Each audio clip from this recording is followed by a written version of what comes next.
Well, we have us a beautiful day here. I'm Pam Oliver. Injuries, and a bunch of them, could very well factor into the final storylines of this ball game today. Left tackle Trent Williams for the Washington Redskins had thumb surgery. He is out. Running back Chris Thompson, he injured a second rib last week against the Giants. He is also a scratch.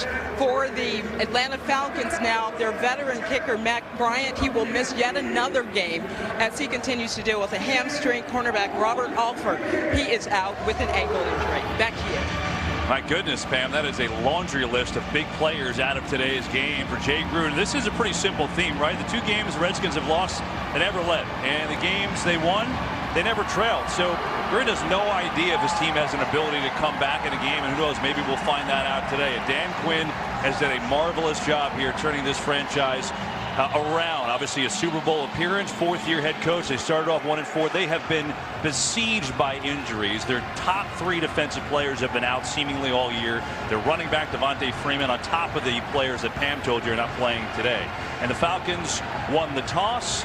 They deferred, and that's where we are right now as we get set to go just outside our nation's capital. What a day here in Landover. Falcons, Redskins, Sunday afternoon on Fox, and Bosher getting ready to kick it off. And here we go. And so Washington will begin from their own 25. It's Alex Smith will take the field, Charles, and he has done kind of what they expected. He's won. He's won, but they're still hoping to get a little more of what they saw in Kansas City last year. More downfield throws that hurt people when he throws the football to the wide receivers. That offensive line back intact now, except for the big one. Trent Williams at left tackle. Ty Nsekhe got some experience earlier this year playing both sides. Yeah, Nsekhe is a capable backup. They like him. He plays a lot in the jumbo package, but you can't replace an all-pro like Trent Williams. And we'll watch that matchup for Washington. Hey, Pittsburgh, Pittsburgh, Pittsburgh. Set it! Line, AD! I shot! And they'll run it. It's Adrian Peterson who makes a move and spins his way out to the 29-yard line. Peterson has had a resurgence this year. He's fifth in the NFL in rushing. It's been a great story against this Falcons defense that, Charles, they've struggled, but I don't know who wouldn't when you lose your three best defensive players. And they lose them down the middle. And you can see there, you're starting a rookie at middle linebacker now. Deion Jones, their middle linebacker, out. Both safeties, Kanu Neal. Hey, Fabo. And Allen, they're both out of the ballgame, so that's a tough one for them. Smith to throw. Pressure. Smith gets rid of it. Flag. It's Reed who's got the catch. And he's out for what will be a first down, but we have to check on the penalty as Walt Anderson is our referee today. Holding, number 77, offense. 10-yard penalty, still second down. That's the left guard, Sean Laval, so forget about that catch. You see it coming to you from the left side there, and you see the arm get it. Yeah, it looks like Shelby was the guy who was yanked down by Laval. Charles went to draw a little freeze in the telestrator, so we'll figure that one out. I don't think this telestrator likes me. It hasn't been your friend this year, huh? No, it has not. Second and 16 after the penalty. Smith. Pocket collapses. Smith goes down. Grady Jarrett came in. He had 2 sacks last week, and he gets number 1 here today. And even worse, Sean Laval, who missed 3 games earlier this year with a calf injury, he's down now. But here's where this is what Atlanta's looking for. Watch Jarrett, number 97. He just takes Laval and walks him all the way back into Alex Smith. That's what's called a classic bull rush. Got right into him and was able to envelop Smith. And so an injury for Washington. They could be without their starting left side of the line. Check on that in a moment. So you see what happened here. Sean Laval, number 77 in the burgundy, working against Grady Jarrett, number 97 in white. bull rushes him all the way back into the quarterback, Alex Smith, and that's where the injury occurred. And there's Trent Williams, the all-pro left tackle, not playing today, taking it in. And now Tony Bergstrom checks into the game. They're going to throw a screen to Maurice Harris. They've got to get all the way out to the 35 on a 3rd and long, and they are nowhere near it because a sack by Jarrett destroyed that whole series. So a 3 and out for Washington. Kevin, you talked about the injuries to the Atlanta defense and how that has hurt them this year. Well, what hurt Washington on that series, obviously the injury to Laval, but before that, the penalty. Set them back, gave Atlanta a chance to unleash their pass rushers, which is one of the better parts of their game as opposed to playing the run. And they end up winning that battle on the first series. Good start for the Falcons defense. Here's Hardy. And he's going to let it sail way over his head. Wow. And it took a big Redskin bounce. That was strange. I don't think he saw it because he was nowhere near the football. He either didn't see it or he was trying a crazy fake, but he wasn't near the end zone where the ball could skip in. Yeah. There was still open space for the ball to bounce. And so it's a 62-yard punt, and now Matt Ryan will take the field. He has competed against the Redskins 4 times, Charles, and he's won all 4. His numbers individually not great, but he doesn't care because he's 4-0. And Alex Mack, one of the best centers in the game, anchors an offensive line, has had some injuries as well. And of course, Julio Jones, one of the premier receivers in the league. At top of your screen, Jones against Norman. Pressure from Smith. Ryan sets, throws, knocked away. That is going to be fun to watch. Norman, who was begging us during the week to cover Jones one-on-one and not play zone, he gets him on the first play. Well, apparently he didn't just beg us. He begged Greg Minuski, his defensive coordinator, and it worked. And look at it, he wasn't even ready at the snap. He was communicating with his safeties about their coverage, but reacted very quickly. Got a little bit of help because of the pass rush from Preston Smith. Held up Matt Ryan, and then he got back into the play and knocked it away. And Quentin Dix is out there starting, number 20. He just got here on Wednesday, so you wonder how much he absorbed in 3 days, but he's playing as the deep safety right now. They will run it, and that's going to be a short gain to Tevin Coleman. So that's fascinating, Charles, with Clinton Dix. You wonder how much of D can you absorb in 3 days, but he's out there on the first series. I got to watch him practice on Friday, and he was spending a lot of time, not just with the safeties, not just with DJ Swearinger, who's one of his best friends, but with the coaching staff in between plays, in between series, going over all their calls, all their adjustments. He's a quick study, and they get him on the field in a hurry. As you saw in our pregame, he and Swearinger are boys. They go back a long way. They're good friends. That probably helps. 3rd and 7.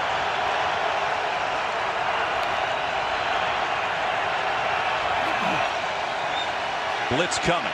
Ryan sees it, goes to Sanu, who's got a first down. Mohamed Sanu has been playing hurt the last few weeks, but he delivers there. And he picks up a first down and a gain of 12. Well, we've talked about the package, and we've talked about the matchup, Julio and Norman. Look what Julio does. Just with his strength, knocks Norman out of the way and takes Quinton Dunbar an extra step to try and get through the traffic to get there. So a lot of people would scream pick or a screen. He ran the route aggressively, looked like he was running a pass route. Instead, he was boxing off Norman, and it opened up space. Elo Smith in the game at tailback. The fake to him. Gets blocked up. Ryan, the near side, and it's almost intercepted. It was Quinton Dunbar, who was out with a leg issue the last couple weeks, but made a nice break on the ball. How excited are they to have him back? He's the converted wide receiver who's played really well from the beginning of this season.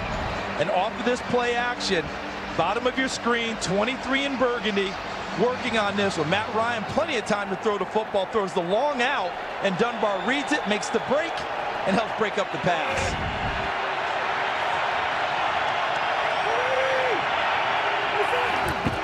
Second down, they'll run it to Smith. Cuts right, spins up the middle. And it's going to bring up a 3rd and about 6. First game break of the day. Let's say hi to Carissa Thompson. Hello, Kevin. Lions, Vikings, 1st and goal. Kirk Cousins hands it off to Latavius Murray, but whoop, fumbles it. Right place, right time. Kyle Rudolph recovers it. Luckily for the Vikings, they're up early in this one, 7-0. Kevin, Charles, and Pam. Sometimes better be lucky than good. Carissa, thanks. It'll be a 3rd down and 6. Atlanta on 3rd down is phenomenal. They're 2nd in the NFL. Only the Colts are better. Blitz picked up. Ryan escapes, throws, he's got a completion. Austin Hooper, the tight end, hurdling people inside the 40. And a another completion and conversion on third down for Atlanta. Hooper, number 81 in white, comes out of the bunch, works his way through, and it's a zone coverage because Swearinger lets him go and passes him off. But as he runs all the way through, look at Matt Ryan. Kept his eyes downfield, movement outside of the pocket to buy a little extra time, and finds the young man, Austin Hooper, who spent a lot of time with Matt Ryan this summer getting his game right. Ryan said maybe the most time he's ever spent in an offseason with a player, and Hooper's development has showed it. He's having a big year. That's his 34th catch already. On first down, quick hitter. They go outside. Coleman makes the move. Tevin Coleman turns on the Jets. Coleman for 6.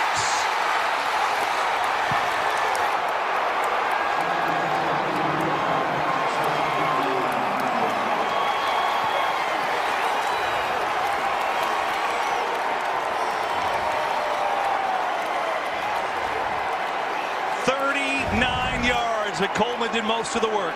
And watch Mohamed Sanu, number 12, has a bad hip. They were wondering if he would go today, but look at what he does besides catching the football. Excellent block right there at the point of attack. He ends up blocking off Fabian Moreau and knows that he has cleared the lane and has his hands up right away. Because once he gave the tunnel to Tevin Coleman, he just hurtled through it and takes Greg Stroman into the end zone with him. Giorgio Tavecchio, remember the backup kicker with Brian Hurt, had a good week last week, and he delivers the extra point. What a start. Falcons convert 2 third downs, a 39-yard catch and run, mostly run by Coleman, who can fly. Got a couple blocks, and see ya. 7-0 Falcons. That's a heck of a start for Atlanta. Opening drive, they convert 2 third down conversions, 2 plays of 20 yards plus. Steve Sarkisian, who was upstairs last year, coaching from downstairs this year, and Atlanta's offense has been fantastic. The 39-yard touchdown catch and run by Tevin Coleman, and wait till we show you why it worked. Just outstanding blocking, which we'll get to after the kickoff by Bosher, the punter who does the kickoff duties. Low, bouncing, going to be taken by Johnson down there for a run. Actually, it's Bibbs. Johnson was in the area, but Bibbs is the one who had the ball. Charles, why did this play work? Because the blocking was phenomenal. Watch as this play unfolds. And then right here, look, Hooper block, Sanu block, outside Hardy block. That gives the tunnel to Tevin Coleman. But guess what? There's also some great blocking downfield. Look at Schweitzer, 71. That's an offensive guard, folks. And then look here, 63, Ben Garland, also downfield. 2 guards sprinting, 15, 20 yards downfield to get extra key blocks. Perfectly drawn up, perfectly executed. Wow. That's impressive. Well done, Charles. Glad the telestrator's your friend again. Good to have it back. We're trying to be friendly again. Here's a play pass. Smith, tipped in the air, and it's incomplete. Danger zone there. As Ismail, I think it hit his helmet on that play. 2nd and 10. It did. Kamal Ishmael, who normally was a strong safety when he broke into the league and is converted to linebacker, he's just trying to get into the path into his coverage area. So he never sees the football, but the ball found him and almost turned into a tip drill for Atlanta for a turnover.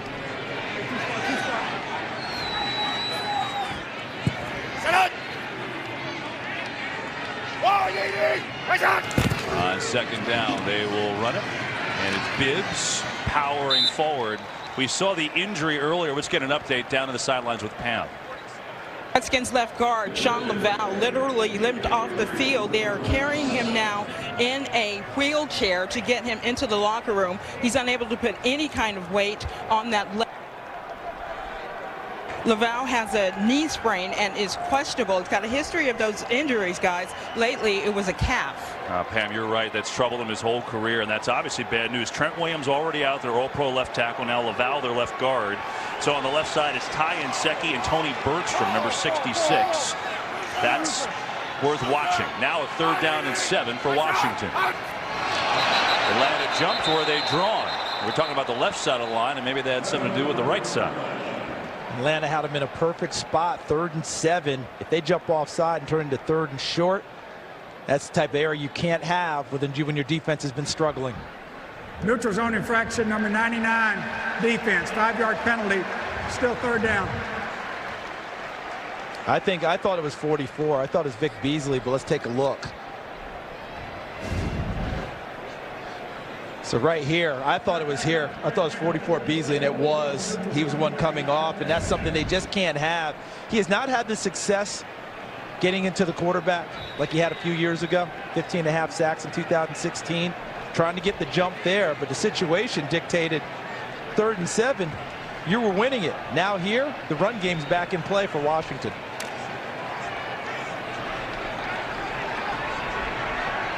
Haven't been great on 3rd down, but this is a 3rd and 2, and after all that, Alex Smith will have to use a timeout.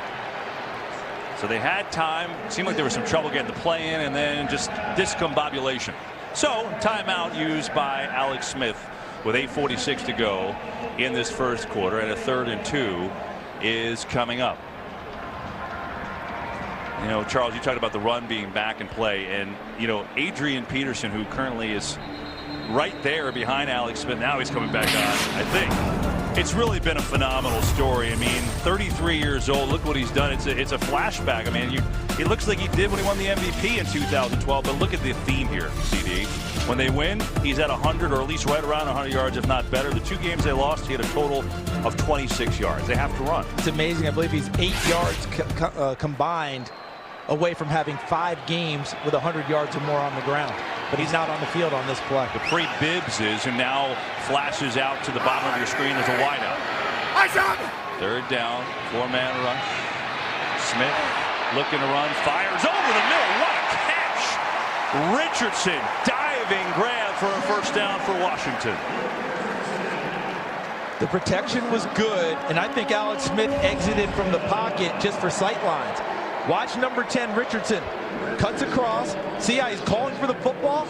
Letting Alex Smith know that he's found a dead spot in the zone, is going to post up there, and when the ball comes inside a little farther, really extends his body with good, strong hands and hauls that one in. Wondering if he was going to play today. His shoulder and knee injury has been pretty banged up, but he is obviously in there. Redskins have their first down, and here is Adrian Peterson, and there's a flag, and Peterson goes nowhere. So no gain and the penalty. We'll see what that's on. And now, oh my goodness, it's another lineman for Washington. Heard that's Morgan Moses, their starting right tackle. And he will have to come out for at least 1 play, which means the rookie, Geron Christian, will have to come into the game. Who has not played so far this year. This would be his first action in the NFL.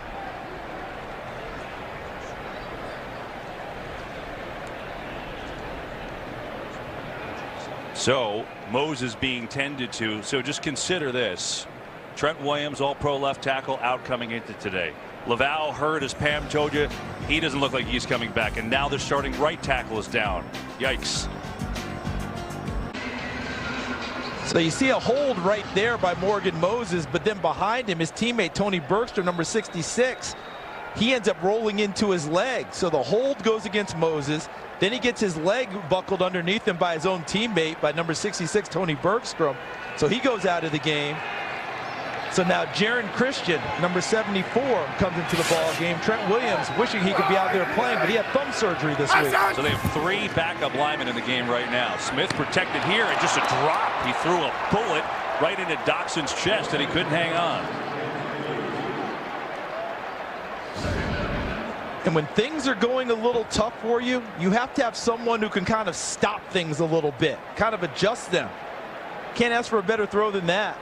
The problem for Dotson is he let the ball get in on his body without getting his hands up, and the ball hits him right in the 1 and 8 and bounces off of his shoulder pads. So our director, Artie Kepner, dropped one like that in the pregame show. Yikes. Okay, 2nd and 20. Peter, 5-4. Here is Smith. Has time.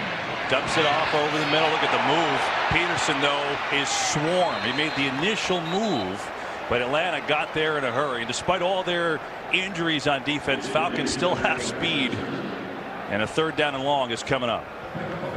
Yeah, you're exactly right, because what Dan Quinn looks for first and foremost is speed with his defenders at every position. And there was a nice catch. Excellent move by Peterson, but the second guy was right there. Olulukan, I believe, the rookie, came in and cleaned things up. Hey, John West. Greg.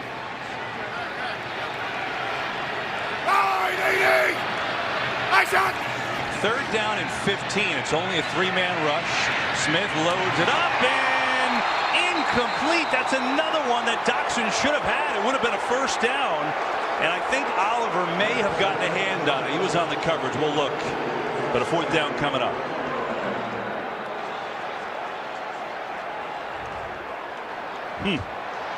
The tough part was the drop from Doctson before. Did it lead him to a 2nd one? Because even as the defender came in, Oliver, to break it out, he really didn't have it secured. That ball should have been caught and tucked away.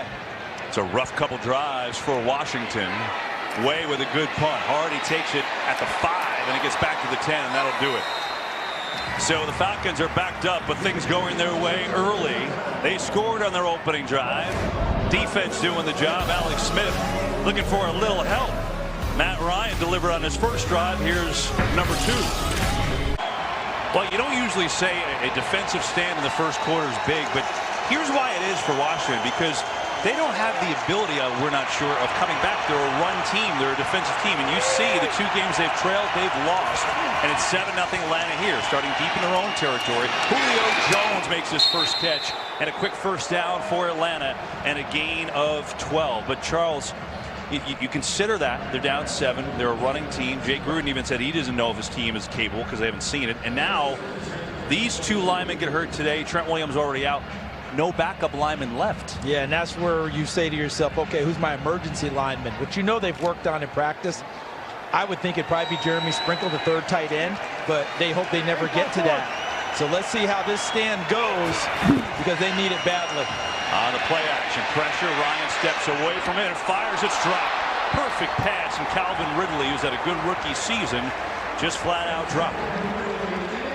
How about Matt Ryan in the pocket and his footwork and ability to move? And here's Ridley, the rookie out of Alabama, who's off to such a hot start and can't ask for anything better than that. That's right in the breadbasket.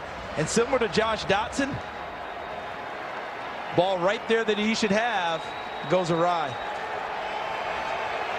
Maybe it's just guys wearing 18 today. 3 drops from the 18s.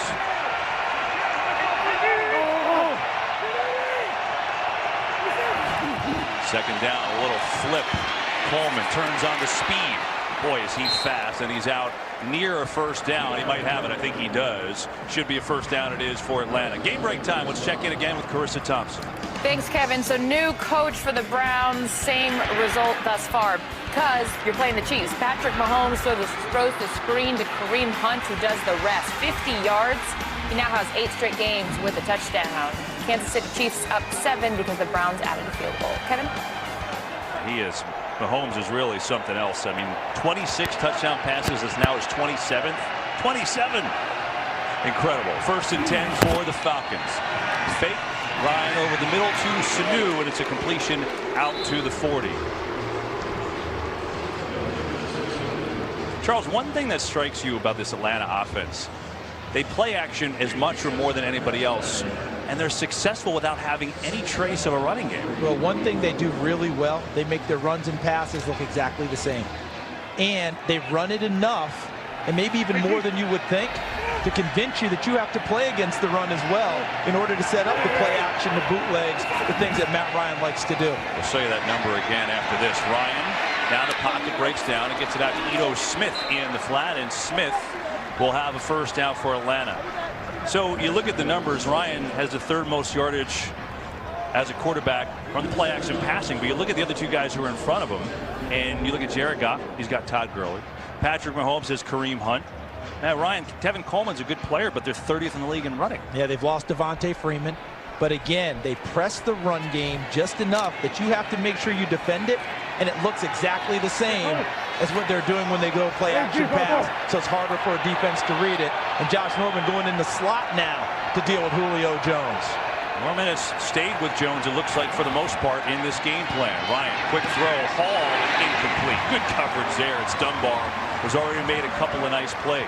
And he went into the slot to get Julio, and Julio went one more in to be the 3rd receiver and work it that way. Ended up against Fabian Moreau, and a nice play right at the line of scrimmage, able to knock the ball away.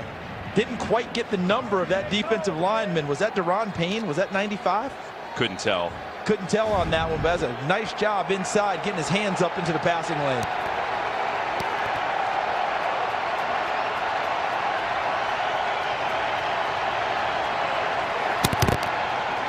Here is Coleman looking to run. And Coleman has a gain of 4. And so a 3rd down and 6 is coming up. Did you notice that, Kevin? We just talked about how they make their runs and their passes look very similar. How about when you see a receiver come back against motion, watch Julio Jones come back against the grain. And this is a setup for a pass play, but they run it instead. So it looks the same, and you've got to defend both of them. Atlanta has converted both 3rd downs in this game. 3rd and 6. Ryan wide open. It's Coleman for a 1st down. No one home, and now the Falcons perfect 3 for 3 on 3rd downs.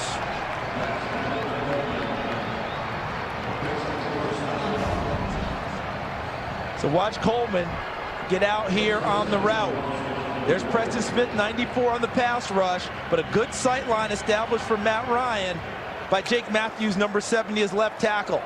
Handling the pass rush, opens the lane up, hits Coleman in the flat for another 1st down. Coleman, of course, had the 39-yard touchdown reception. And this Falcon offense is humming to start this game. Another play action. Pressure comes. Backpedaling Ryan, incomplete. This Falcon offense has been really good this year. 2nd year under Steve Sarkisian. Look at Ryan. He may be playing better than he did when he won the MVP 2 years ago. Julio Jones is a beast. We know about that. They don't turn it over at all. 3rd down conversions are as good as anybody. Now, the running game hasn't been there partly because their 2 guards are out for the year. But do a pretty nice job in pass protection today. Ryan has done a nice job evading, and I think Steve Sarkisian has found his comfort level in his 2nd year. This offense is much more his now than it was just him assuming Kyle Shanahan's seat. 10th play already of this drive. Remember, it started at the 10, and they're going to run it to the near side, and Ito Smith has himself a nice gain. He's going to pick up 8 yards with Devontae Freeman out. Smith has done a nice job. He's done an excellent job, and they ended up getting him in the 5th round of the draft out of Southern Miss, and many people thought he would go in the 7th round. But Atlanta liked what he gave them. And we talked with Steve Sarkisian in pregame, and he said, you know, I thought we were getting a 3rd down back. We ended up getting a complete running back. Pass protects, runs it well, catches it out of the backfield, and he sets up a 3rd and very short for them. That's Julio Jones in motion. They will run it. Smith, good cut, hard run, 1st down. And so far, with 1:40 to go in this 1st quarter, the Falcons doing whatever they want offensively. Kevin, we just mentioned they're missing Devontae Freeman, who's more of their power back running it inside. Ito Smith is a smaller, more compact version. But look at him bounce off of Ben Garland, pinballs his way back to the left, and picks up a 1st down and then some. Ryan to throw. Ryan going for it. It's intercepted. Picked off by Dunbar. Quentin Dunbar has made a big impact returning from injury in this game. And he picks off Matt Ryan to stop the drive.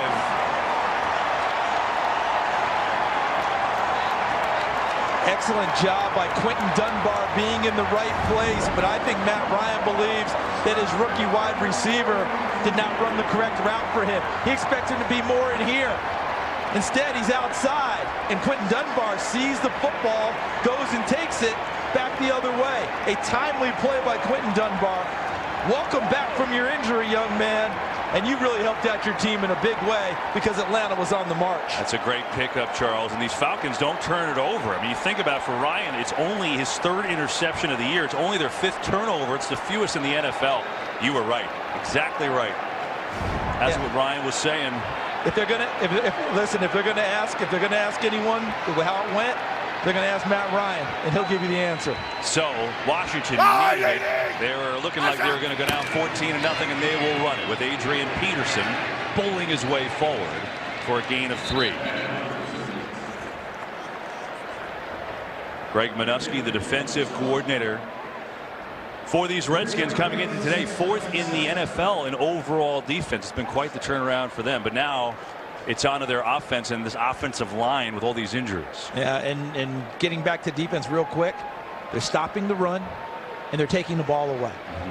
That's a big deal for them. And this offensive line, as you mentioned, reconfigured now. Bergstrom, 66 in at guard. Jaron Christian, 74 in at tackle. Smith looking near side. Peterson makes the catch. Met right around the first down, but he'll have it. Foyesade Oluokun there on the tackle. Just wanted to say the name because it's a great name. So your next Hooked on Phonics class, I'm sitting in the front row. Well done. Don't think I didn't practice in the mirror like 25 times. I did watch this young man's tape coming out of Yale, and the first thing I wrote down in my report was, young man can run, which made him a perfect candidate for the Atlanta Falcons. First thing they look for on defense, speed. You watched Yale tape? I did. I watched this young man play. He's a good player in the Ivy League. You're unbelievable. Charles Davis, every man. Good start for the Falcons, but the Redskins get the turnover. They're on the move now. Well, Atlanta dominated the first quarter, and Charles, you want to circle why? Show us why there. 4 for 4 on third down. Yeah, I mean, and it was going to be 14-0 the way they were moving. Big interception by Quinton Dunbar, and now because of it, the Redskins are on the move here. So down 7-0, we start the second. That's Maurice Harris in motion. That's Adrian Peterson off the run, and he's got nowhere to go. He is going to lose yardage.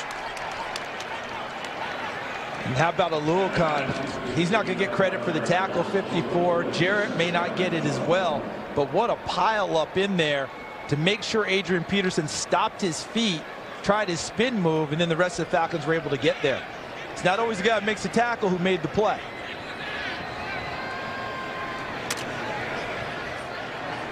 So the Redskins just looking to get some momentum here with their run game with Adrian Peterson, just 3 carries, 5 yards so far. Smith, line holds up, incomplete. He had time that time. He was looking for Harris, and he can't connect. And then another 3rd down and long. You know, last time, well, one of the times we were here earlier this year, Kevin, when Washington played Green Bay, Sean Laval was out, as Pam Oliver reported. He was out for that game as well. And when they reconfigured the center of the line, they took the starting center, Chase Roulier, and moved him to guard, and put 66 Tony Bergstrom in at center because they thought he played better there. Today, Bergstrom is playing guard. I think it's because he hasn't had the week of work with the quarterback. So the quarterback center exchanges in order to make that trade. 3rd and long. Blitz is coming. Smith hit as he throws. Jordan Reed makes the catch, tackled immediately. That's a terrific tackle by Devondre Campbell, because Reed would have had the first down if not for it. Terrific observation, Kevin, because Devondre Campbell's gotten better at covering tight ends. It's hard to cover Jordan Reed, but the catch is made, but Campbell doesn't give up on the play. And he goes and gets the speedy Reed and puts him down before the first down marker. Really nice job in the open field by number 59. So the Redskins having a hard time getting going offensively in this game. Just 41 total yards. Tress Way punts it away. Hardy this time sees it, this time catches it at the 14-yard line. And so this Falcons offense, they have moved it big time so far. They get it again, up 7 here in Landover. 7-0 Falcons lead the Redskins back at FedEx Field, along with Charles Davis, Pam Oliver on the sidelines. I'm Kevin Burkhardt. Glad to have you aboard on a gorgeous Sunday afternoon. Falcons have moved the ball at will. They've got 143 yards, up 7-0, but they did turn it over. An interception by Dunbar. Here they start at 1st and 10. Blitz coming. Ryan sees it, and it's dropped for Coleman as they pass it for the 10th time on 1st down. Spreading things out, and that's something you got to keep an eye on for this game, is how much Atlanta will spread it and still try and run the football as well, because these big guys inside for Washington have imposed their will throughout this season. Talk about the Alabama gang, Deron Payne, of course Jonathan Allen, and then Matt Ioannidis, who went to Temple, but everyone's starting to think he went to Alabama because we talk about it so often. They're hard to run against inside unless you move them out of there. Biggie Tyson! Second down, they'll run. It's Coleman. And 3rd down and 7 is coming up. And we've talked about this play action game so much, and you were discussing different elements to it. Matt Ryan said, you know, it's the commitment to the run. Yeah, of course they'd like to have better results, but you see they're still running it here with Coleman. 4 carries for 21 yards in the early going, and Smith has 3 carries for 20 yards. If you abandon it totally, you become one-dimensional, and one-dimensional is much easier to defend, even if you're really good in the skill positions and throwing it. Coleman in there now, 3rd and 7. Blitz picked up. Ryan lofting for Julio Jones, who makes the catch. He had a step on Josh Norman. The blitz was picked up, and it's perfection for Atlanta for a gain of 20. So watch how they pick things up back here. Look at Coleman right there on an excellent block, picking up the blitzer. And right here, right there. Really nice job. Coleman ends up flipping Mason Foster over and buying that extra split second of time for his quarterback. And they sent all the flow to the right and brought Julio Jones back against it and made it a one-on-one route. Another 3rd down conversion, by the way. Ridley gets decked. Calvin Ridley hit immediately by Danny Johnson, the rookie from Southern. And that's an undrafted rookie out of Southern who trusted his eyes and absolutely committed to the open field tackle. Okay? So from out of your screen and into your screen. Now look at Johnson, 41 in the open field. He sees it, trusts it, and makes an excellent play in the open field against the #1 pick out of Alabama.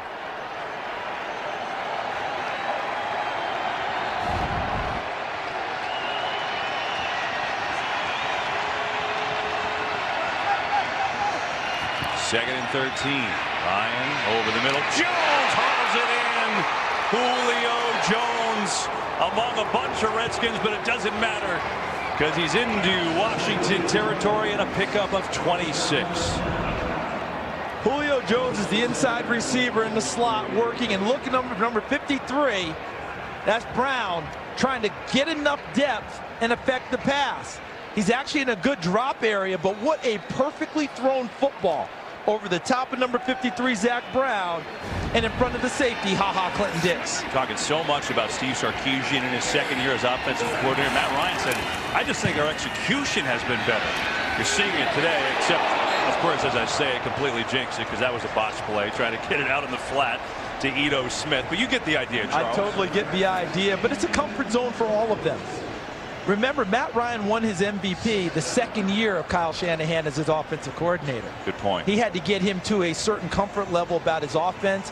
He asked Matt to do things he hadn't done before, especially with the bootleg game. And now Matt has incorporated that and carried it forward. Steve Sarkisian, second year with an offensive coordinator, both of them much more comfortable. We're seeing the results.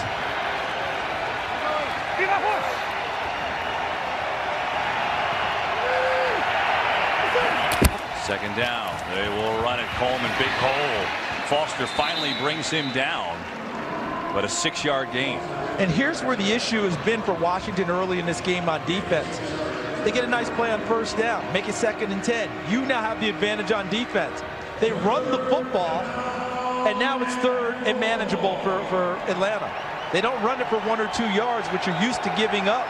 With that defensive front, they're gashing you for 5 or 6, which sets up Atlanta for a nice opportunity on 3rd down. They are 5 of 5 on 3rd down today. 3rd and 4 here. Blitz again. Again, it's picked up. Ryan complete over the middle. It's Hooper, the tight end, running free down to the 12. The blitz pickup has been outstanding all day for Atlanta. So watch Coleman, 26. Yes, he runs the football well, but he knows his blocking assignments well, too. Look at him right there picking up Josh Harvey-Clemens, number 40. And that buys the extra time for Matt Ryan. He finds Austin Hooper in the middle of the field, and Hooper takes it from there. Falcons have 3 plays of over 20 yards today. And Charles, as you pointed out, the pickups on the blitz, they haven't gotten to Matt Ryan. They had 7 sacks last week against the Giants. Not here. Here is a run to Smith, fighting for the end zone. Touchdown.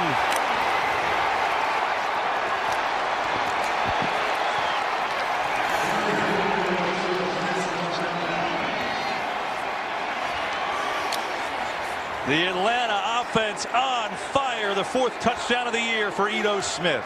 And the run blocking was terrific on this one. Left side of the line. Look at Julio Jones, number 11, with a nice block on Clinton Dix. And then Ito Smith jumps over the top of Danny Johnson and bypasses the attempted tackle of DJ Swearinger and carries Preston Smith into the end zone. Look at that finish right there. It's after the leap and finishes it in pay dirt. Talking about that run game, Charles, for Atlanta, consider this. They came into today 30th in the league in rushing, 83 yards a game. They've got 60 yards rushing in this first half. I think that they've spread them out a little bit, allowed for some better running lanes, and this offensive line has performed admirably here in the early going. This Redskins defense has run into a machine. DeVecchio to try the extra points. And it's up and good. Consider this, the last 19 trips to the red zone for Atlanta, they've scored 16 touchdowns. And they haven't been stopped today. Smith leaping over people rushing in for his 4th of the year. 14-zip Falcons. Well, these Redskins, who are a first-place team coming in 5-2, they are getting it handed to them here in this first half. Falcons are doing whatever they want. They've got 229 yards to the Redskins 41. And they've got a 14-0 lead. Another impressive drive. The red zone, Charles, is incredible production. Last 19 times inside the 20, they've had 16 touchdowns. In the ball control, 12 minutes and 37 seconds of possession so far. So when you go back to the red zone production, the season opener against Philadelphia, that's a long time ago, isn't it? Because they really struggled that night. But since then, they've elevated. Certainly a lot has changed since opening night as the kickoff is taken by Strowman. He is upended right at the 20-yard line by Russell Gage, the rookie. Tomorrow night on Fox, 911 is all new, and critics agree it remains the greatest and wildest show on TV. Yeah, it's that good. Don't miss an all-new 911 tomorrow at 9/8 Central, only on Fox. And so here are the Redskins when Morgan Moses, their right tackle, Pam told us a knee, went back to the locker room, but he is back in the game. So they get one of their injured linemen back. And he's tough. Last year he had bad ankles all year long and played all 16 games, started all 16. So it's a lot of toughness to number 76. Down 14. Smith, pressure up the middle, running for his life. Here comes Reed, and he throws it away. Incomplete. Game break time. Check in once again with Carissa. Thanks, Kevin. So Norv Turner getting creative. Cam Newton fakes to Christian McCaffrey, pitches it to DJ Moore to Curtis Samuel, who does the rest. A double reverse. Panthers up in this one, 21-7. We will see them on Fox Thursday night as they take on the Steelers. Kevin? Very impressive, Chris, with the play-by-play in there, you know, mixing it in. Remember that line Bill Murray had in the movie Stripes? Razzle dazzle. People wonder what Norv Turner how that would work. I never had a doubt because good coaches adapt. It's that simple. It's been great for Carolina. They're rolling today. Falcons rolling here, and Alex Smith throws it to the Falcons bench. And Charles, this is fascinating for a team that has relied on the run this year and a quarterback that's been under 200 yards the last 3 weeks. No rhythm in throwing it. And I was never advocating that you go ahead and change that while you're winning football games. But you just wondered, and Jay Gruden, the head coach, has wondered, what's going to happen when we get to that stage? They continue to try and work on and tune it up, but they haven't been successful yet. These first 2 plays have been a little rough on this drive.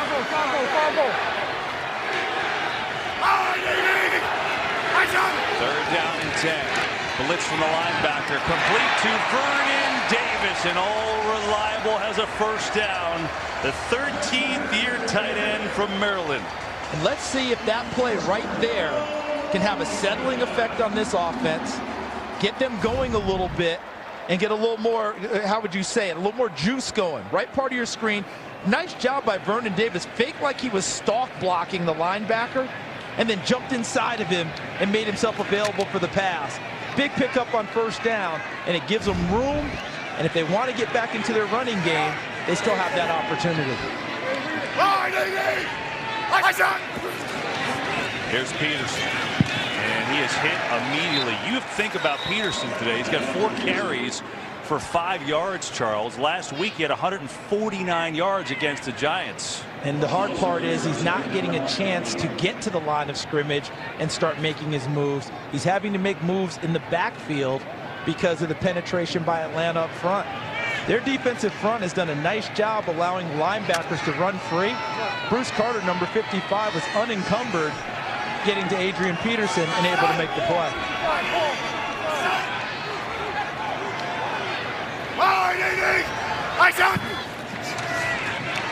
Smith loads it up, fires Reed. First down, Jordan Reed. And so Alex Smith going to the tight ends a little bit here in Washington, trying to build momentum. One of their best packages of the season has been 2-3 tight ends on the field. And here's Reed, number 86. And what he does so well is he runs routes just like he's a flanked out receiver. He's listed as a tight end, but every defensive coordinator that gets ready for Washington says you have to treat him like a wide receiver and guard him with DBs, and he beats them there as well.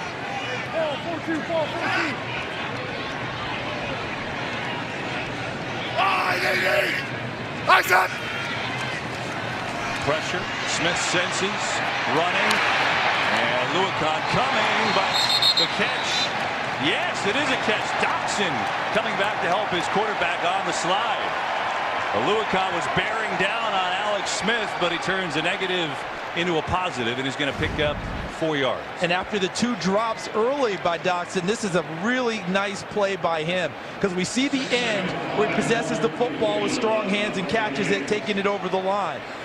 But earlier in the route, he ends up seeing his quarterback in trouble and comes back to the football and gets himself open. They give him 5, so a 2nd down and 5. You saw Oluokun's reaction. Come on.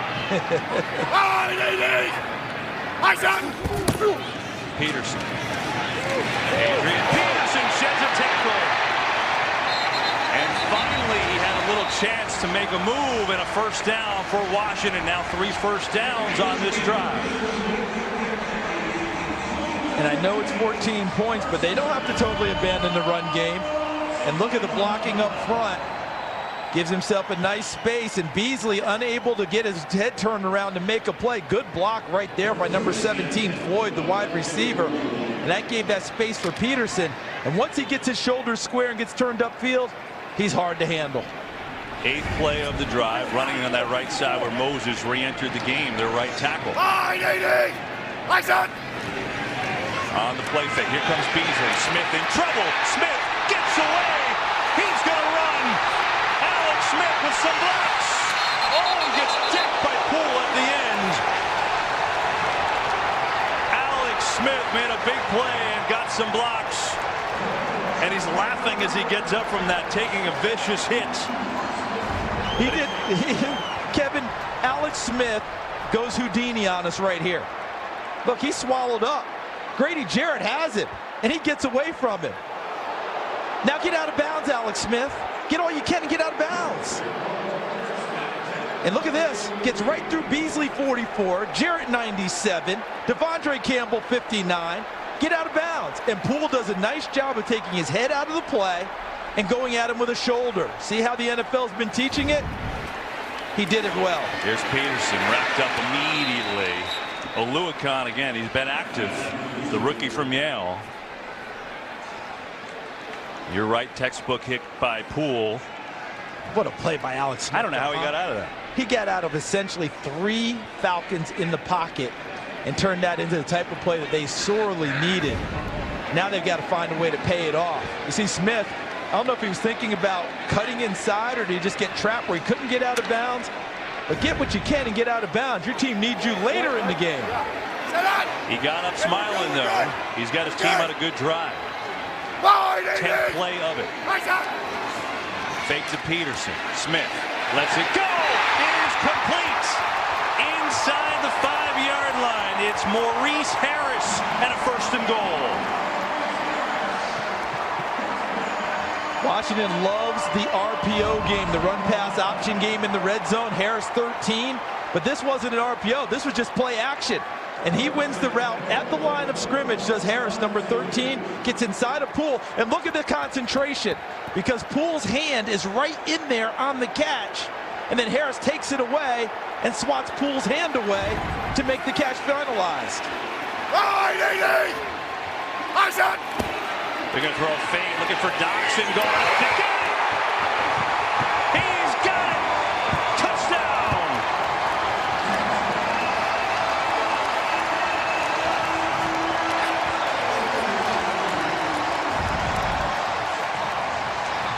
This is what they've been wanting to get to a lot more this year, and that's Josh Doctson, going back to why they drafted him out of TCU. Always has been a high flyer, an over the rim, above the rim type of a wide receiver, and against a rookie, Isaiah Oliver, they get that. And that wasn't even a ball that was so high that Oliver couldn't get it. It was in play, but Doctson goes up with strong hands, takes it away, and gives Washington their initial touchdown on the game. And you see the left elbow came down in bounds, so that is a catch, and a great one, because Oliver had pretty good coverage for Doctson, his first touchdown of the year, and boy, did Washington need some kind of response, and they got it. Toughness of their quarterback, Alex Smith. And now Hopkins will try the extra point, and we got a game. And so the Redskins took the uppercut, but now they have responded. Here is Smith with a little David Copperfield getting out of the sack. He took a lick at the end of this run. He got up smiling, and then he delivered to Doctson. A little touchdown, 7-point game. Well, that's a heck of a response by Alex Smith and these Redskins. They go down the field, they mix it up. Smith, of course, with a big run, too, the 22-yard run. And, Charles, as you know, Jay Gruden has literally been begging to throw it up to Doctson in that way. He really has, and they went against a rookie, Isaiah Oliver, which sounds like a good idea. But Oliver has a wingspan of almost 7 feet. So that was a big-time play by Doctson to go over the top of him and take it away. Fox Sports Supports is proud to partner with the Mission Continues, a nonprofit organization deploying military veterans to build stronger communities across the nation by improving schools, revitalizing parks, and fostering neighborhood development. Visit www.missioncontinues.org to learn more. You go back to that last drive where Washington answered the bell, right? Down 14-0. 2 key plays for me. The pass to Vernon Davis on the third down for the first down, and also a first down pass to Jordan Reed out in the open field. And now a sack by Ryan Kerrigan. The first time they get to Ryan all day. And it's Kerrigan who delivers. He had 1.5 of those last week.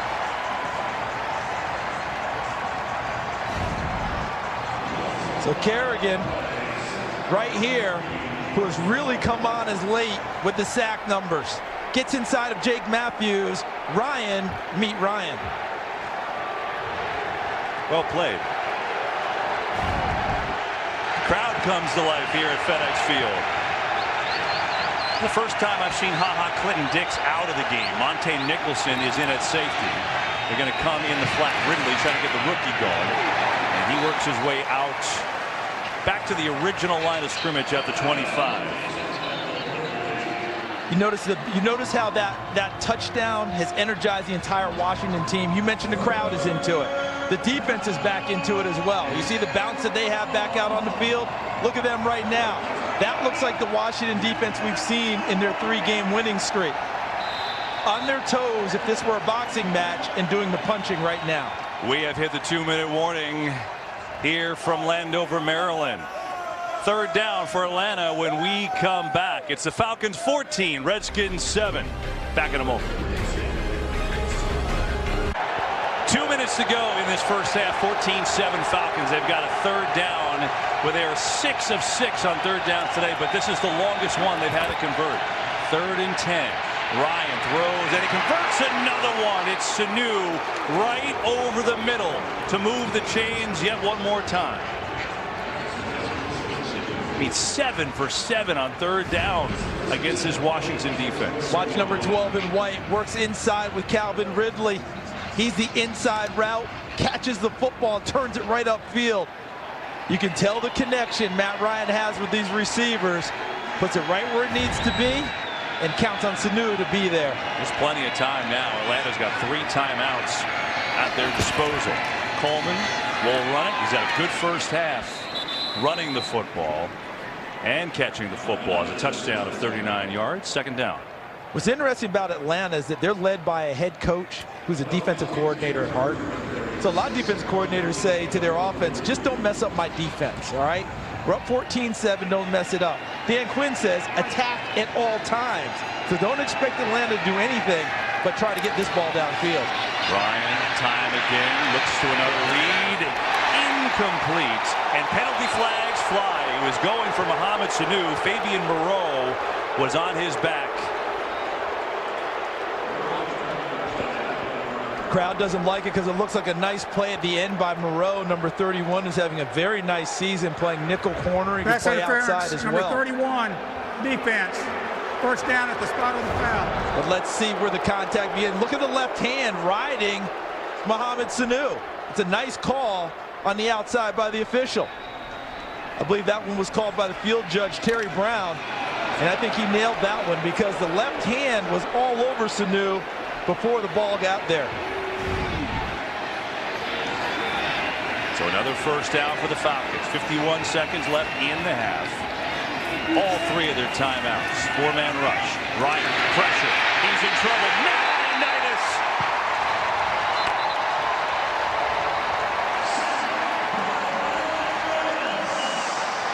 I was waiting for the Matt Ioannidis floss. That's usually the sack dance, but he disregarded it that time.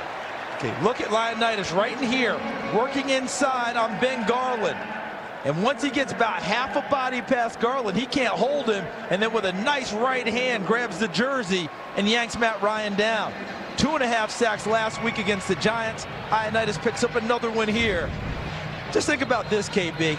Matt Ioannidis' rookie season, just 102 snaps played total. Goes to 4.5 sacks last year, playing with a broken hand and a hand taped like a club. And in this year, a breakout year. 6.5 sacks now on the season. And amazingly, he's on the defensive line and not from Alabama. Although everyone thinks he is. When we talk with Alex Mack, the center for Atlanta, we asked about playing that defensive front. He said, oh, yes, it feels like we're playing Alabama this week. Ioannidis has been great. Second sack for Washington on this drive after not touching Matt Ryan all game. So a 2nd and 18. Ryan over the middle. It's Julio Jones makes his 4th catch. Back to the original line of scrimmage as Josh Norman was trying to rip that football out, and whistle blows as Atlanta, I'm sure they will use their first timeout. And while they take a timeout, we check in with Curt Menefee to see what's coming up at the half. Coming up on the Visa Halftime, it's week 9 and we're halfway through the season. Check out highlights from the Jets and Dolphins. The Steelers visit the Ravens, and the Browns have the tough task of taking on the Chiefs. It's all coming your way on the Visa Halftime. Thank you, Curt. 36 seconds to go before that Visa Halftime report comes your way. And you can see what Josh Norman's doing. He's standing over the ball because he wants to know where Julio Jones is going, and he's going to follow him rather than get to one side and have to go all the way across field. He lines up in the middle so he can get to his coverage quicker. He's followed him a lot. Jones has 4 catches for 68 yards on 3rd down. Falcons, they convert another one, and then some. Calvin Ridley all the way. Touchdown.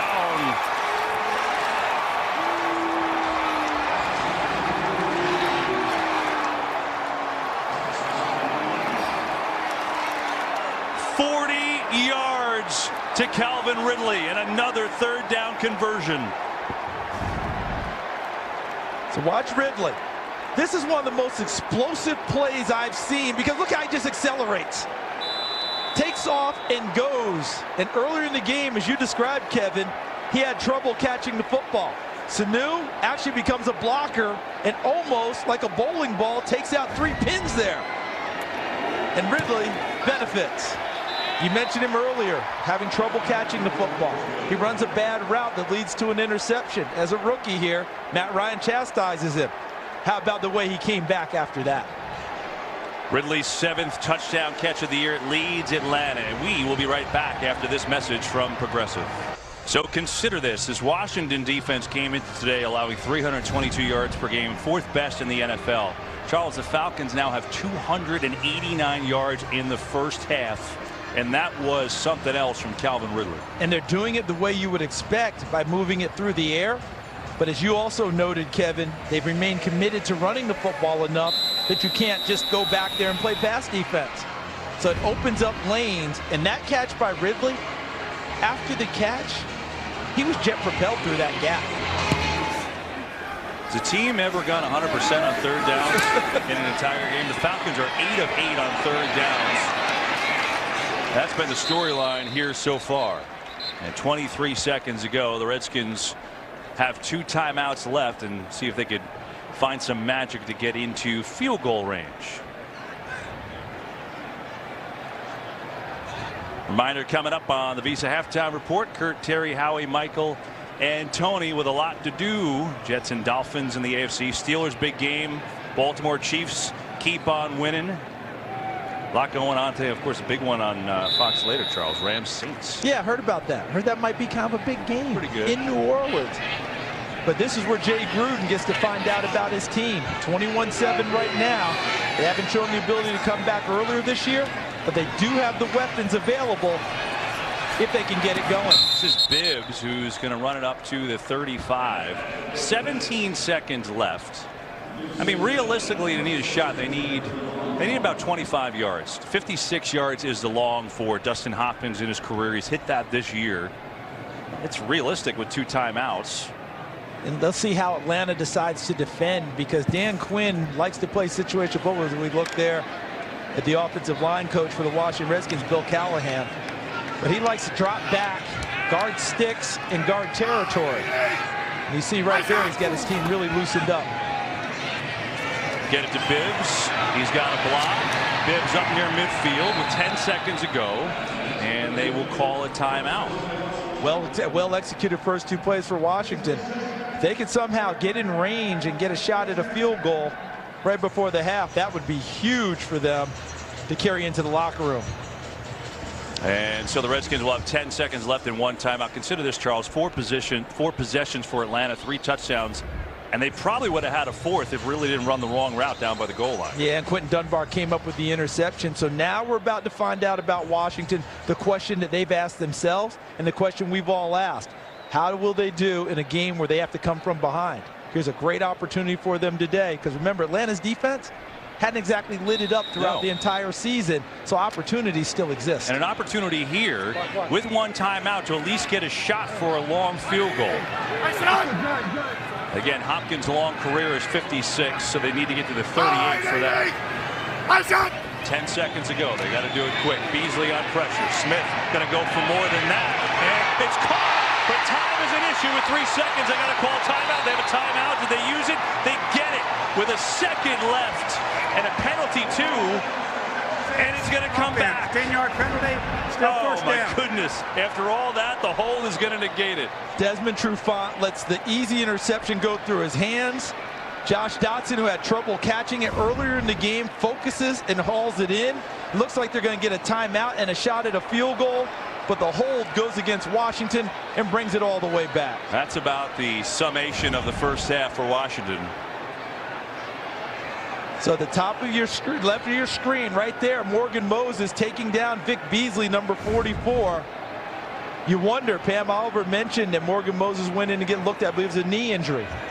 Does he have the mobility to stay with someone as fast as Beasley? And in that situation, Beasley got upfield on him, and Moses had to grab him. It's a great point, because it's his second hold today. And so instead of building some momentum at the break and attempting a field goal to cut into the deficit, they'll try one last shot here with 1 second to go. Back in deep in the middle of the field is Julio Jones playing free safety for Atlanta. They will instead just jump it off. Maurice Harris across midfield, and that'll do it for the half. And remember, Atlanta gets the ball to start the second half, dominating 289 yards and a 21-7 lead for these Falcons. Play the first half presented by DirecTV. More for your thing. That's our thing. Here it was. Calvin Ridley turned on the afterburners. 40-yard touchdown for Ridley, his 7th of the year.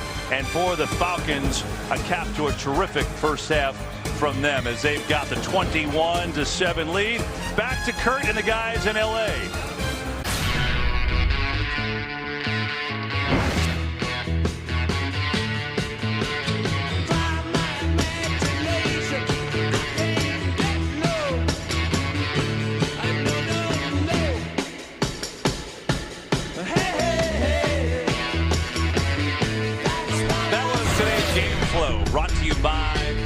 Joseph. Nice song choice from Jeff Cohen in our audio department. Always.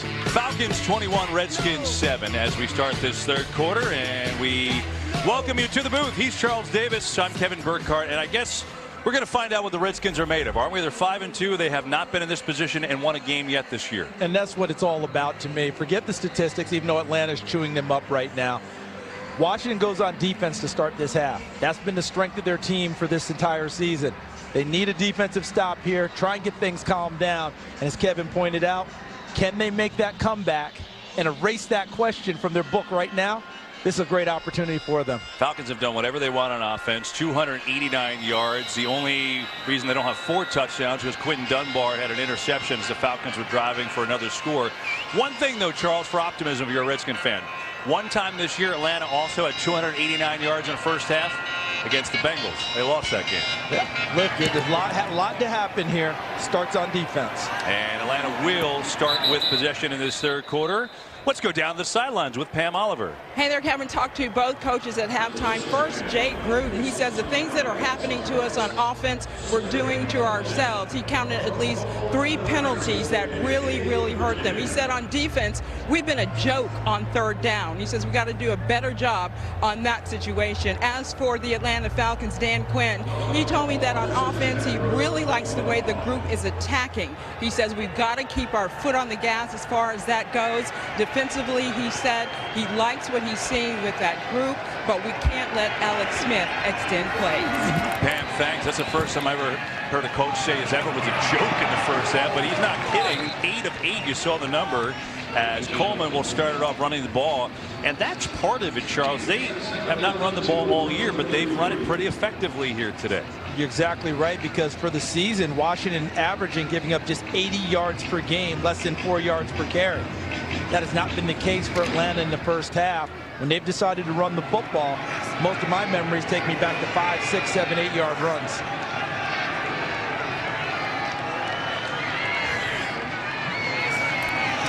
On second down, they'll run it again. Huge hole in Coleman. Out to midfield. 16-yard run from Tevin Coleman, and a good start to this half by the Falcons. Well, how about what you're going to get here on the left side offensive line? And look at that gap. I mean, my goodness, the lane that he has right there. And look, also getting help downfield. That was Calvin Ridley, number 18. You know what the adage is, KB, about running the football? The first 3 to 5 yards, that's the offensive line. After that, that's the wide receivers. They'll run it again, this time near side. Huge chunks of yardage now as Coleman surges forward. And he picks up 7 yards on that carry. And this is an offensive line that has also undergone some construction. You mentioned it in the first half. Both of the starting guards, Andy Levitre, Brandon Fusco, no longer playing. Ben Garland is playing right guard. Wes Schweitzer left guard. Last year, they were flipped. Yep. They've adapted this year, but in the middle, holding everything down, number 51, Alex Mack, one of the best in the business. 2nd and 3. They fake the run. Ryan zips it. It is Ridley again who makes the catch and spins his way inside the 35. And the Falcons once again pick up a first down. You know what that was? What's so popular in the NFL right now? RPOs, right? Run pass options. In Atlanta, they're PROs. Pass run options. Because there's not a lot of run coming from your quarterback here. But still, the run fake held the defensive front, opened up a throwing lane, and you put a conflict in the linebackers and the DBs about what to do. Another fake.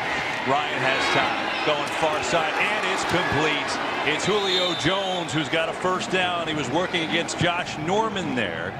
Jones, his 5th catch of the day. And how about the running game for Atlanta early in this half sets this up. They've run it so well that you set up the play action. And Julio with a double move, and Josh Norman not able to get there in time. Julio Jones, big body, strong hands, keeps it away from him as Norman tries to claw the ball out.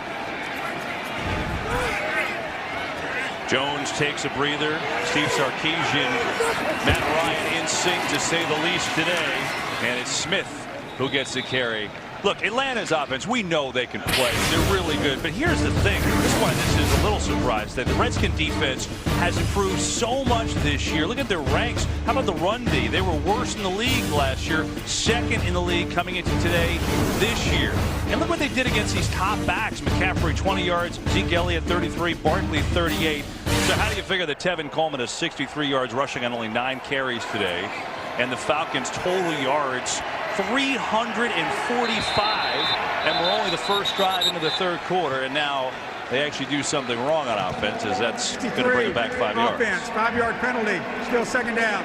That's the second penalty on Atlanta. That's on Garland. But we didn't expect this. No, right? Especially not in their ability to run the football. Throwing it, I expect just about anything. When you have the chance to throw it to Julio Jones, Mohamed Sanu, Calvin Ridley, Austin Hooper, Tevin Coleman, Ito Smith out of the backfield, that doesn't surprise me. Their ability to control the line of scrimmage and gash Washington in the run game, that's been the shock to me. Julio Jones in the slot. Looks like Josh Norman's going to follow him one more time on a second down and 12 in movements. Jake Matthews may have jumped. Of course, Matthews thinks otherwise. I'll let the penalty call happen first. Neutral zone infraction, number 93, defense. 5-yard penalty, still second See, down. it was otherwise. It was on Jonathan Allen. You nailed it. But you mentioned Julio Jones in the slot and Josh Norman trying to follow him. What I have noticed is that if Julio goes into the slot, 1 inside, Josh follows him. If he goes 2 inside with 3 to that side, Josh Norman doesn't go third one in. It becomes a different matchup. Julio Jones usually against Fabian Moreau, number 31. Interesting. Jones this time lined out up wide, and there's Norman with him. They'll run it, doesn't matter.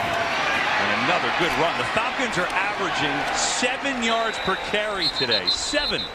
And Coleman delivers there with another big run. He's going to pick up about 10.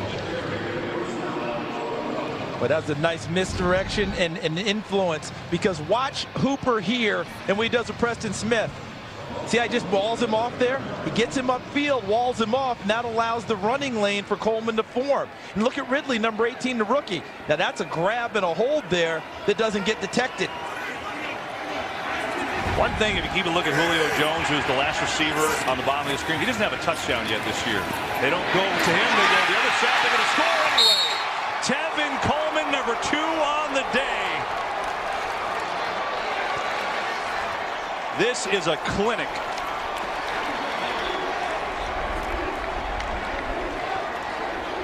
You mentioned earlier in the game, KB, that this Atlanta Falcons team had a chance to hit the reset button. They won their last 2 games before the open week, got to 3 and 4, and had a chance to get right.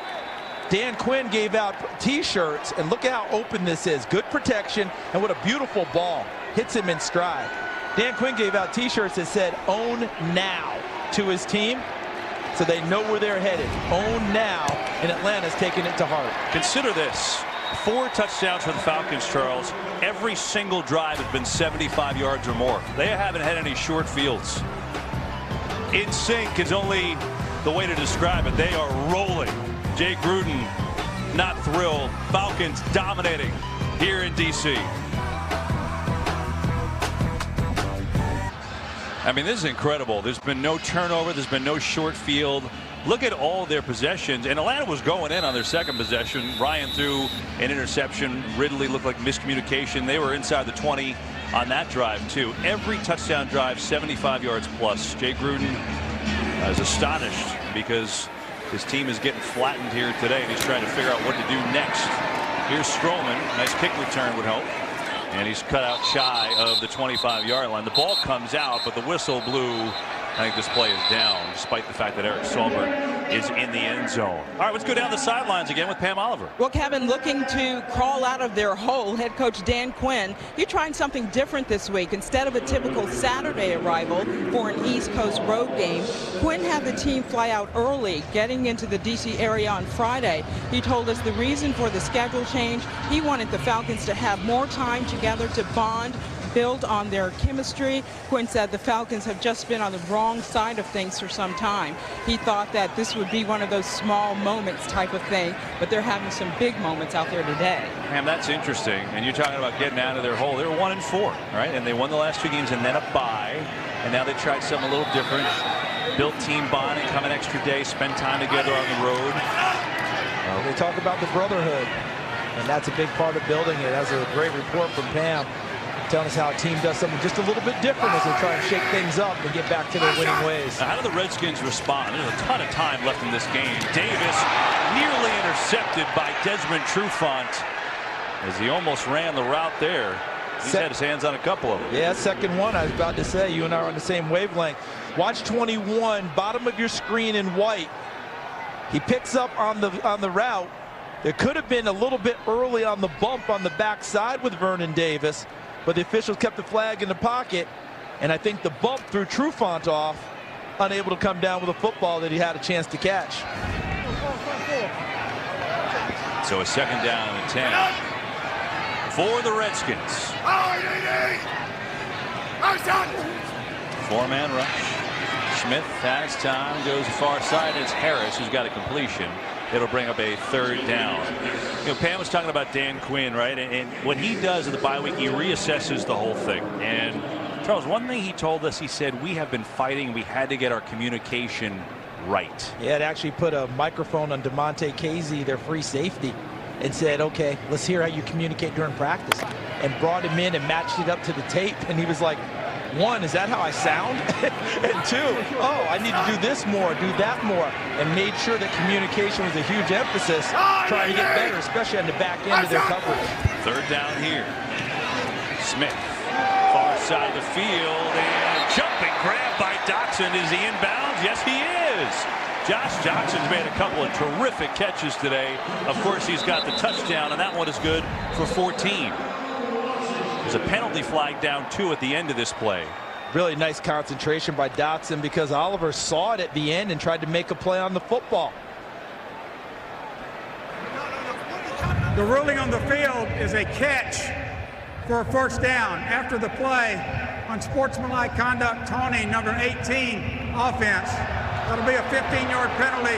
It'll be 1st and 10.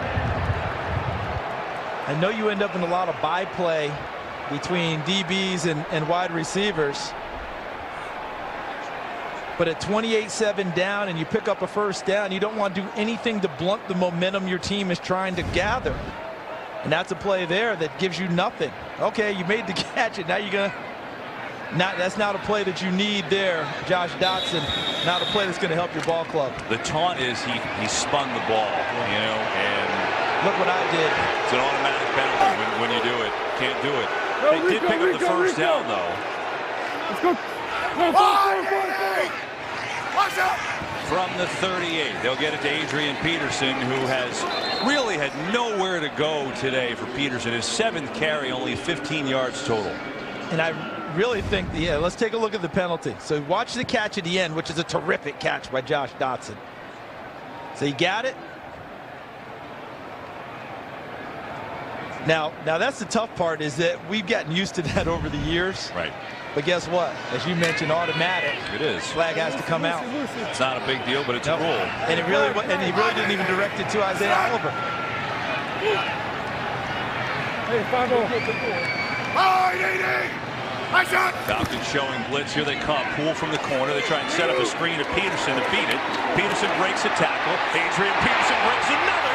Adrian Peterson breaking tackles left and right for a first down, but there is a penalty out in midfield. So let's see what the flag is.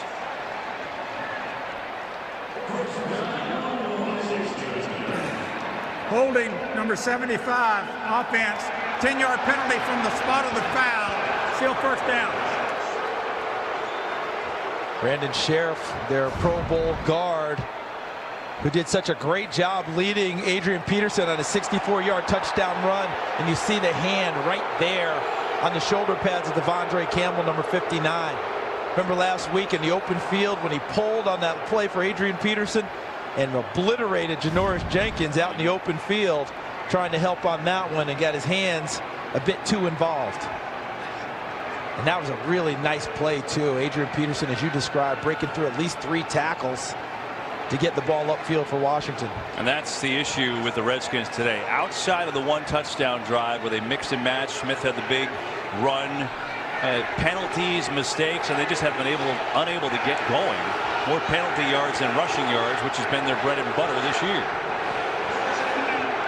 And Boo Birds here at FedEx Field. And there's a healthy contingent of Atlanta here as well. I've noticed it most when Austin Hooper has caught the ball and it sounded like boos. It took me a minute to realize they were saying hoop for Hooper. So Washington now trying to get things going again. Smith has time. Still tight. Looking over the middle. High and incomplete. He's trying to get it to Paul Richardson, but a bad throw. And now Brandon Sheriff, who had that penalty, is down and injured. And they had plenty of time on that one, but the coverage was tight downfield and remained in place. Another player you can ill afford to lose if you're Washington. 2-time Pro Bowl right guard. Again, refresh your memory, or if you just turned this on, Trent Williams out for a month with thumb surgery. They've had multiple injuries. Laval went out today. Moses went out. He's back in. Now it's their right guard. Back in a minute. A lot of pain by Brandon Sheriff, the Pro Bowl guard. Couldn't see exactly where he got hurt or how, and then frustration. Morgan Moses gets up in the official's face, and who knows what words were said, but he gave him multiple times to walk away. Yes. And Moses chose not to. Carl Paganelli finally flagged him. So Morgan Moses, who got hurt, came back in since, has had 45 yards with 3 penalties. Now Sheriff is out. So Jaron Christian, the rookie, comes in again. 40 yards of penalties on this drive. Remember, they were into Atlanta territory. They're now back on the 15. It's been a disaster for the Redskins. Pressure on Alex Smith. Gets it away. It's Jordan Reed, who's wide open out across the 25-yard line. Redskins running out of offensive linemen. That's an issue, too. Let's go down and check in with Pam Oliver. Yeah, as yet another offensive lineman falls, another injury could send the offense into emergency mode. I asked Jay Gruden at the half who would be the emergency offensive lineman. He'll have to borrow from the defense. He said it will be Matt Ioannidis. Oh, my. How about that? Well, Ben Garland has played some defense for Atlanta in the past, starting at offensive guard, so it's not unusual that those things happen. Well, that's where the Redskins are. Remember, your teams dress usually 8 offensive linemen. Well, they've used all their backups here today. Sometimes 7. There you go. Okay, game break time. Let's check in with Carissa Thompson. Thanks, Kevin. So up the road from you guys, Steelers at the Ravens. They were already up 14-6 when Ben Roethlisberger with the quarterback sneak. A missed extra point has the Steelers up 20-6. Kevin, Charles, and Pam. Yeah, not so easy today for Joe Flacco. Remember the comments after the last game? We could have put up big numbers today. Sounds like Pittsburgh remembers. Oh, yeah. The Steelers have found their groove. Falcons have had their groove all day long here today. 28-7. They've got 364 yards of offense, and they're going to run it to Ito Smith, who again picks up a good chunk of yardage on first down. He's got 5. If you just turned on the game, Falcons have, well, they've done whatever they wanted. Here is Tevin Coleman. He's got 2 touchdowns receiving on the day. Ito Smith has a touchdown rushing from 12 yards. And then Matt Ryan with this to Calvin Ridley, his team leading 7th touchdown reception. And that's where we are. It's 28-7 Atlanta.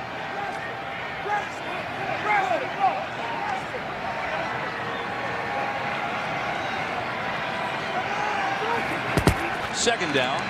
Ryan over the middle and incomplete. Going for Julio Jones. A little behind him, and Josh Norman was there on the deflection. Charles, I'm curious. Clinton Dix, we chronicled it. Big trade.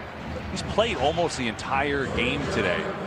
Not sure how you could evaluate it, but I wonder if any mixing and matching at this point, because the D has been playing well. Yeah, I don't think that that's been what their issue has been. I think that their ability to, their lack of ability to stop the run today has really hurt them and opened up more lanes for Matt Ryan to dissect as gets his Washington legs underneath him. Atlanta 8 for 8 on 3rd down, and And there's a knockdown and an incompletion. And finally, the Falcons are stopped on 3rd down. Fabian Moreau breaks the streak, and the Redskins get a hold. Remember earlier, watch Moreau. Earlier, he got called for holding downfield and the pass interference. Here he drives on the play, gets a little bit of arm with Mohamed Sanu. But the officials have shown consistently today that on close plays, they tend to let you play through it unless it's an obvious grab. So the flag stayed in their pockets there, and I think it was the right play. Matt Bosher had mothballs around him today. I know he's been kicking off, but he comes out for his first punt.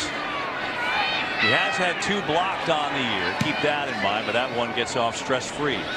As Stroman, fair catch. And with 5:57 to go in this 3rd quarter, it's 28-7 Falcons. A lot of work to do for Washington when we come back. Well, that is adorable, right? He enjoying things at the game, even though looks like his team isn't enjoying it so far. And by the way, that brings us, as we look at all these cute young kids, our team, Charles, now has a new addition. Yes. Tyler Dare, who's our associate director, his wife Liz Dare. They had a baby boy this week, Memphis. Welcome, Memphis. And they're home watching the game. Tyler, we miss you. Liz in Memphis, we love you. Congratulations, guys. Very much so. Here's Adrian Peterson. And here's the story of the game. Bottom line, among other things, injuries. I mean, the Redskins came in banged up with major injuries, and it's continued. Their offensive line, left and right. Yeah. Sean Laval, Morgan Moses, Brandon Sheriff. Moses has since come back in. He's had a rough go. And they are mixing and matching on that O-line. Smith going deep for Harris. How did he catch that? Maurice Harris makes a circus catch. Now, he spun the ball, so I think what they were saying before with Dotson is they thought he was actually taunting the defender, but what great concentration by Maurice Harris downfield. And a defensive back or a defender that doesn't see the football, hard to make a play on it. Bruce Carter tried to read his eyes and make a play late, but terrific concentration and excellent hands by Harris. Here is Smith. Coming near side, it's Richardson, and Trufant, he breaks through, but then Trufant gets help. So Richardson has the grab. Down to the 35-yard line and a pickup of 5 yards. You know, Charles, as much as this has been a complete domination by Atlanta, still a ton of time left. A lot of time. Big play away from getting back into it. That still helped. It's Harris again. It's been his drive. First down to the 20. And a pickup of 15 yards to Maurice Harris. Alex Smith in the pocket. That run pass option. And look at the patience by Alex Smith to make sure that Maurice Harris had a chance to clear through the defenders. Held it, which means he got excellent protection in the pocket and then able to put it in the right spot for Harris without him being defended. All of a sudden, Maurice Harris 4 yards away from a 100-yard gain, but more importantly, the Redskins on the move.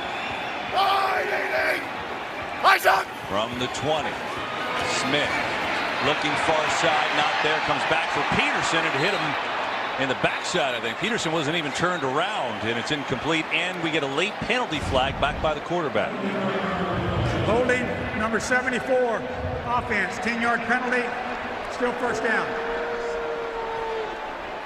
You see the play, and Jaron Christian, the rookie. First NFL experience today. And he's probably playing a heck of a lot more than he and Washington had counted on.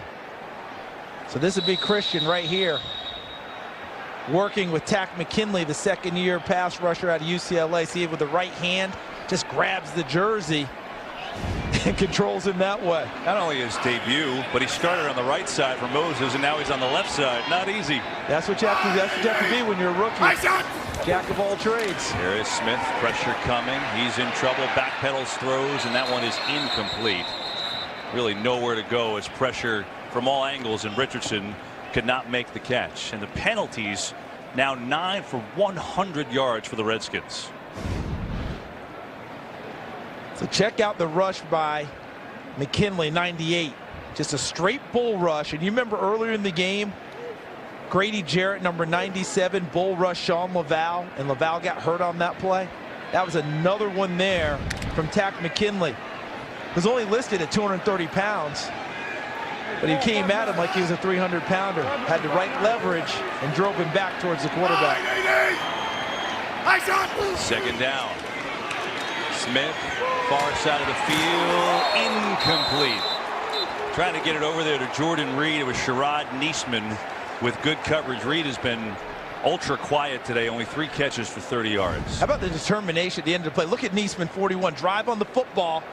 Reed goes up and has an opportunity, but Niesman won't give up on it. Uses his body, and then watch the hand inside as he pokes the ball away. Niesman, an undrafted free agent out of Florida Atlantic. You know he went there as a walk-on, Kevin? And before that, you know what he was doing? Working for FedEx and PacSun before he became a walk-on in Florida Atlantic, and now he's here in the NFL. Wow. Playing significant snaps. 3rd and long. Pressure on Smith. Hit as he throws. He's got a completion. And it is Vernon Davis leaping over people. And Vernon Davis makes it interesting because now you've got a 4th down and short from about the 13-yard line. I don't know what his workout routine is and what his dietary plan, but you and I need to be on it. I mean, Vernon Davis is the real deal, man. Look at that. Goes up, and as you said, makes it very interesting on 4th down with a tremendous effort. Redskins have like the Fountain of Youth in their facility or something. Adrian Peterson, Vernon Davis. Bottom line, it makes this gettable now. A 4th down and 3. Washington's got to have it.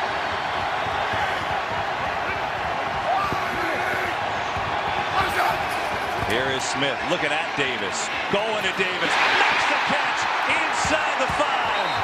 And the Fountain of Youth works again. It's 1st and goal, Washington. And I think Alex Smith knew where he was going pre-snap when he saw the matchup. Devondre Campbell out there flanked on him. This time they're going to put Isaiah Oliver, a cornerback, on him at the top of your screen. See if he goes there again. Nope, they're going to run it. It's Kapri Bibbs. Kapri Bibbs, touchdown!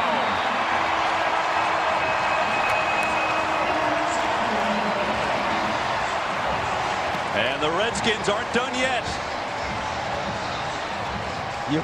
You asked the question if they would go there again. Well, they went to Davis first, who picks it up and makes it a 1st down. And then, watch this move. See, I think Alex Smith knew pre-snap that was the matchup he liked. The tight end against the linebacker. So they decide, you say, will they go to him again? Well, they don't, except Vernon Davis controls the corner with the block. So they kind of went to him again and got a touchdown. Told you there's a lot of time left. This would make it a 14-point game still in the 3rd quarter. So a 4th down conversion. Vernon Davis gets it done. Then the big block. Now the question, can the Redskins defense make another stand? About to find out. 2 touchdown games. So Kapri Bibbs goes into celebration mode, and Vernon Davis, I don't think he's celebrating here. No, I think he's reminding him that they're down still 2 touchdowns. We got some work left to do. I think he learned from his time in San Francisco, didn't he? And then the other side, Sherrod Niesman, who made a nice play during the drive. But at the end, there's the defense coordinator, Marquand Manuel, who played that position in the NFL and fairly well during his time, letting him know how he needs to improve. A lot of coaching going on right now. Kickoff, and Atlanta will start from their own 25 with 2:15 to go in this 3rd quarter. Saturday, Dwayne Haskins and the 10th-ranked Ohio State Buckeyes. They're going to keep their Big Ten and playoff hopes alive as they enter a high-stakes showdown with Michigan State. Saturday, 11:30 Eastern on Fox, or watch anywhere on the Fox Sports app. So the Redskins put together another scoring drive. The 2 scoring drives, they've looked good. They convert a 4th down there. The rest of the game, they've been all awful. Penalties, haven't been able to run the ball. Now can they make a stop against this Atlanta offense? Pressure on Ryan. That'll help at a completion. That's going to lose yards to Austin Hooper. And who do you think brought the energy on that play right away? Who does it so often for this Washington team and has done it throughout his career? And that's Ryan Kerrigan. He brought the pressure right off the edge, got right to the face of Matt Ryan. He knew that was a play fake, and he went to the quarterback. He wasn't even thinking about that ball being handed off. And Ryan had to throw it short, and it resulted in a completion, but as you noted, a loss of yardage.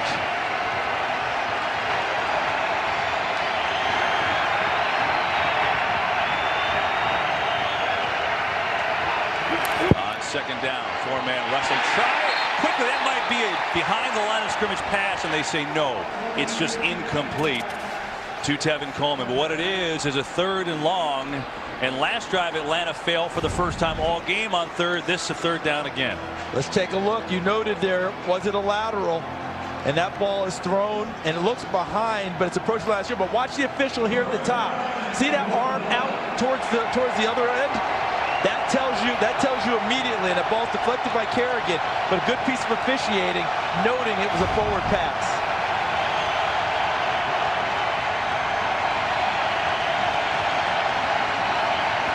Atlanta needs a 35 on 3rd down. They go to Julio Jones, who is taken down.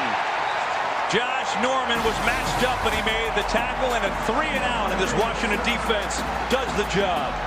He makes the play and gets a little help from a comrade out in the open field, because it often takes 2 to get Julio Jones down. But you started the series asking the question, can the defense rise up for Washington?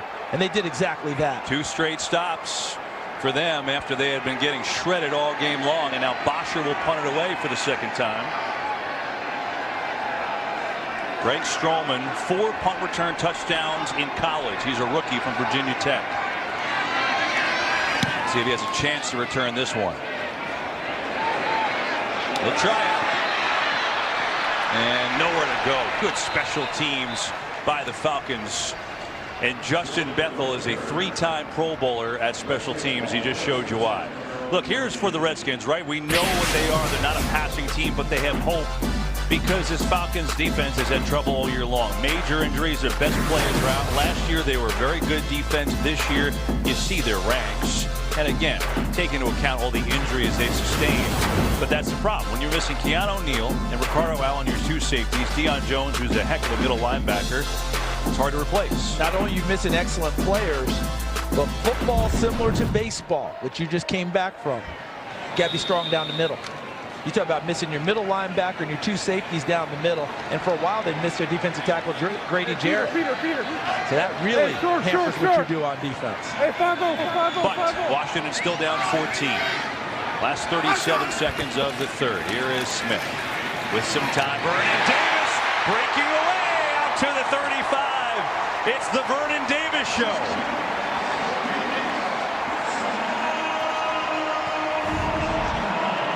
Watch it, the line of scrimmage, makes a move, a little skip step, and an inside, drives hard on it. He ended up getting Jordan Richards to overplay him to the outside and came back underneath. 20 yards. They'll run it to Peterson. There's just nowhere to go. Derek Shelby built a wall and knocked him down, which should be the end of the 3rd quarter. And that will do it for 3 quarters here in Landover, Maryland. Well, the Redskins have been down and out most of this game, but the defense just gave them some life. Can they come all the way back? Down 2 touchdowns as we head to the 4th. We go to the 4th quarter. Falcons 28, Redskins 14, back in Landover, Maryland. Along with Charles Davis and Pam Oliver, I'm Kevin Burkhardt. Our entire NFL on Fox crew, producer Pete Macheska, director Artie Kempner. Glad you're with us. And so Washington trailing by 2 scores. The Falcons playing a very tough NFC South, so they obviously need to keep pace here. On 2nd and long. Smith has time. Get it over the middle to Vernon Davis. Makes another catch, but he's hit immediately by Kamal Ismail. And Charles, some context. Coming into today, the Redskins had 2 second-half touchdowns the entire year. They got 1 in this game. They're obviously going to need a couple more. And during their streak, because they were playing from the front, scoring wasn't quite as crucial in the second half, which is part of their explanation. Now the losses, of course, it just didn't matter as much because they just didn't get it done. But today, that obviously has to take a big jump. Vernon Davis has caught the last 4 passes from Alex Smith. He's at the top of your screen on a 3rd and 9. Stunt coming. Smith looking for Davis again. That time it's knocked away. Bleedy Ray Wilson. But hang on, there's a penalty flag in the secondary. Offside, number 98, defense. 5-yard penalty. It's still 3rd down. That's a penalty that just drives coaches mad, that you can't look down and see where you are at the line of scrimmage. McKinley, 98, trying to get the get off, and he gets into the neutral zone, not able to get back. That's a big penalty there because they had just knocked that one away. And there's Jordan Reed, who would be a prime target for him. He's on the bench now. Don't know if he's hurt or if this is just a coach's decision. It's interesting. He's had a quiet game, and obviously Davis has really stepped up. Here he is again, and they're treating him like a good shooter in basketball, continuing to feed the hot hand. Falcons showing blitz. They back off, though. But pressure still on Smith. Here comes a flag, maybe a hold. Smith on the run, and he's out of bounds. And that is a hold anyway, I think. I'm pretty sure you are correct. I think there may have been 2 of them. I think the rookie Christian. So I think you're going to get it right in here to start off. 2 fouls on the play. Holding 74 offense, holding 76 offense. Those are both declined. It's 4th down. So what you ended up getting was bookends, both tackles. Morgan Moses on the left side, Jaron Christian on the right side. So Christian's a rookie playing in his first NFL game. Morgan Moses has 4 penalties today. Playing hurt. That's the one thing I keep in mind to mitigate it a little bit. With a knee. Pam Oliver told us earlier they took him into the locker room, check out his knees, come back and try to gut it out. I think that has slowed him down enough that he's having to grab more than being able to get in position to block. Fair catch by Hardy, and Atlanta's defense stops the Washington momentum. Falcons football up 28-14 in the 4th. America's Game of the Week is next on Fox, and it is a dandy. Todd Gurley leads the league in just about everything. Scrimmage yards, rushing yards, touchdowns. He's got 15 total touchdowns. Alvin Kamara, excellent for New Orleans. That really could be, I know it's a long way to go, could be for home field advantage in the playoffs, and it's up next on Fox. Meanwhile, it's Coleman, who's had a monster day on the ground and receiving. 72 yards before that run. That'll bring it up to 83 rushing. He's got 2 touchdowns receiving. And for an offensive line that came in, people were wondering about it. Watch these guys and watch where the line, look at the running back. He's not even getting any resistance until he's 7-8 yards downfield. Look at the job the offensive line has done to keep him clean and get to the line of scrimmage before he has to make any cuts.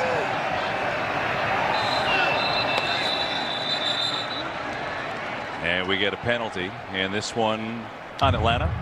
False start, number 51, offense, 5-yard penalty, still 1st down.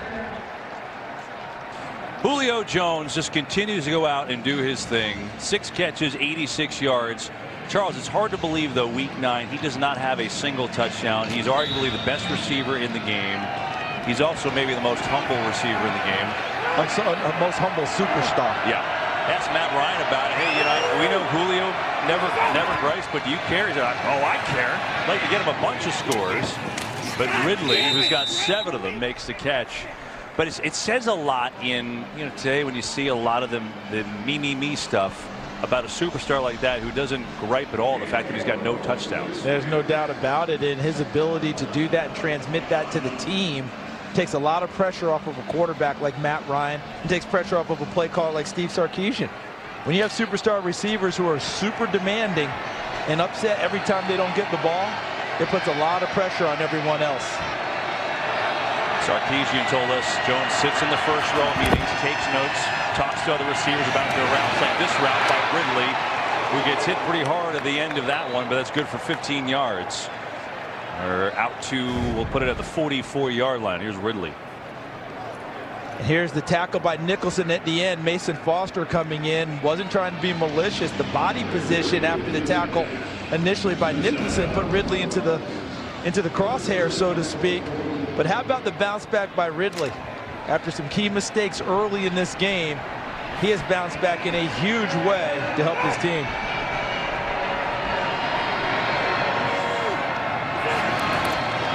On 1st down, they will run it again. Look at this. Wow, Cousins. Another big one from Coleman, and we got another penalty flag, too. If this stands, Coleman will be over 100 on the day. He's got one 100-yard rushing game on the year, but it may be coming back.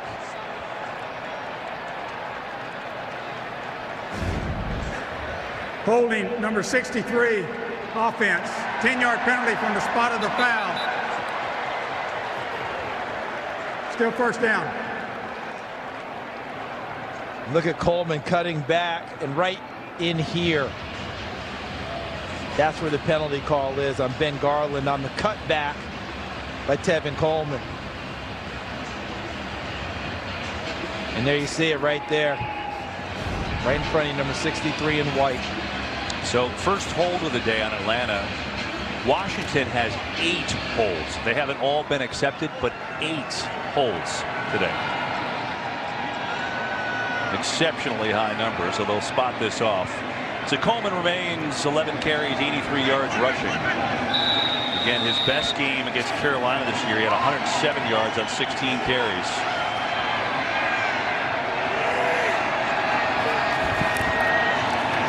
Try Ito Smith this time. He's got a gaping hole too. Ito Smith to midfield for the Falcons. Shy of a first down by a few yards. Another game break. Let's check in with Carissa Thompson. I'll take it over from here. Carissa's voice not quite this deep. Kerryon Johnson doesn't handle that one well from Matthew Stafford. Danielle Hunter scoops it up, runs it back 32 yards for the defensive score. All Vikings right now at the 2-minute warning, 24-6. So, Kevin, yes, Danielle Hunter does have more touchdowns than Julio Jones midway through the season. That is unbelievable. And, Kurt, it's a pleasure to hear your dulcet tones, too, my friend. That is crazy, right? Here's Atlanta on a second down pitch to Ito Smith. Looking for a lane. Not going to get there.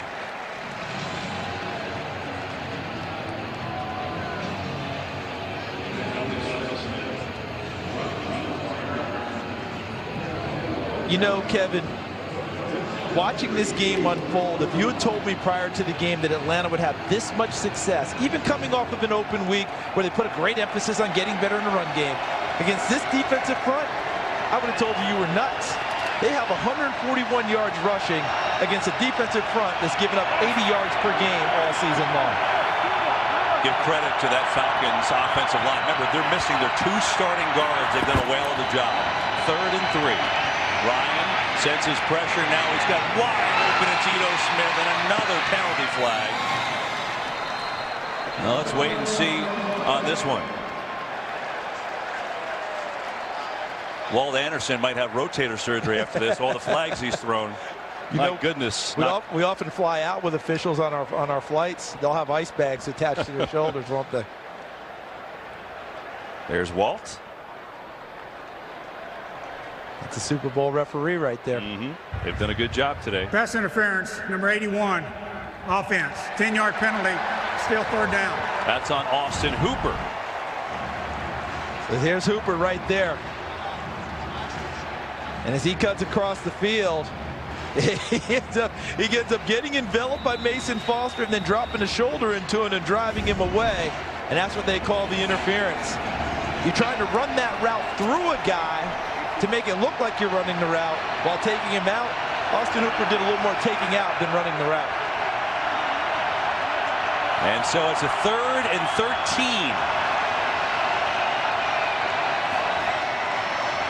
Ryan, time, gonna let it go deep. Looking for Julio Jones, gets turned around, gets taken down, and obviously that's gonna be interference.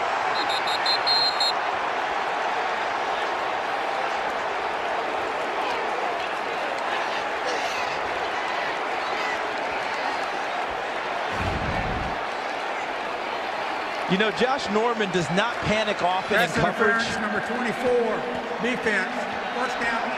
But I think he did here because he lost total sight of the ball. And I think if he just stays on his feet and runs with him, he still has a chance to make that play. But he lost his confidence in that. And he thought, I'm giving up a touchdown if I don't make this leap. And it's going to be, of course, a spot foul because of the interference. And that's a huge gain for Atlanta. Julio Jones making it happen. A 47-yard penalty. And 1st and 10 for Atlanta with 9:32 to go. Ryan. Sanu diving in for the touchdown. Multiple penalties, though. Shocking, I know, the way this game has gone. But let's see.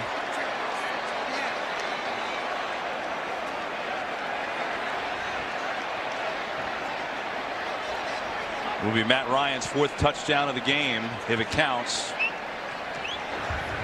Pass interference, number 17, offense. 10-yard penalty, still first down. That's on Marvin Hall, and it won't count. So watch Hall, 17, Marvin Hall, caught a big touchdown pass against the Giants on a Monday nighter. Right in there as he kind of stops his route. See, in order for you to sell it, Marvin Hall can't stop here. Keep going. See, if you run through the route and let them run into each other, they're going to let you get away with that. But when you stop there and kind of set up like you're screening in basketball, that's when the flags come out. A lot of penalties here today, but we haven't seen one that was incorrect. They're all happening. So it'll make it a first down and 20. They will run it again. Coleman. Stacked up on a short game. See, and Atlanta can afford now to start taking a look at this clock, play clock and regular clock, and start milking it a little bit. In field goal range already, up 2 touchdowns. Let's see what they do now about this number here and where Matt Ryan wants to snap the football. Most catches without a touchdown. Look at this, 89 now for Julio Jones, right? There's some good players on that list.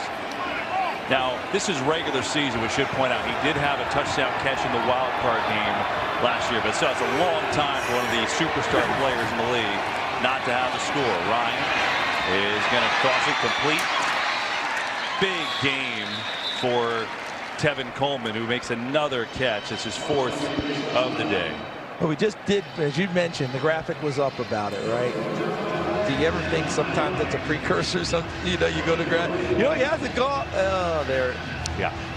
But I thought it was interesting what you said about Matt Ryan. Said we want to get him a bunch of touchdowns because they feel for him and appreciate his unselfishness. They want to get him some scores. The team wants it for him as much as they want it for the team. However, he's not on the field right now on a 3rd down and 9.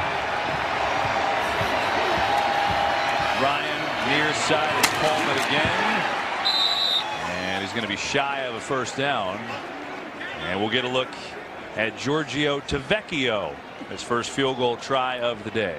You notice they snapped that one inside 5 seconds on the play clock. So Matt Ryan, veteran quarterback, understands where they are in the game. Situational football, take it all the way down, use as much time as possible.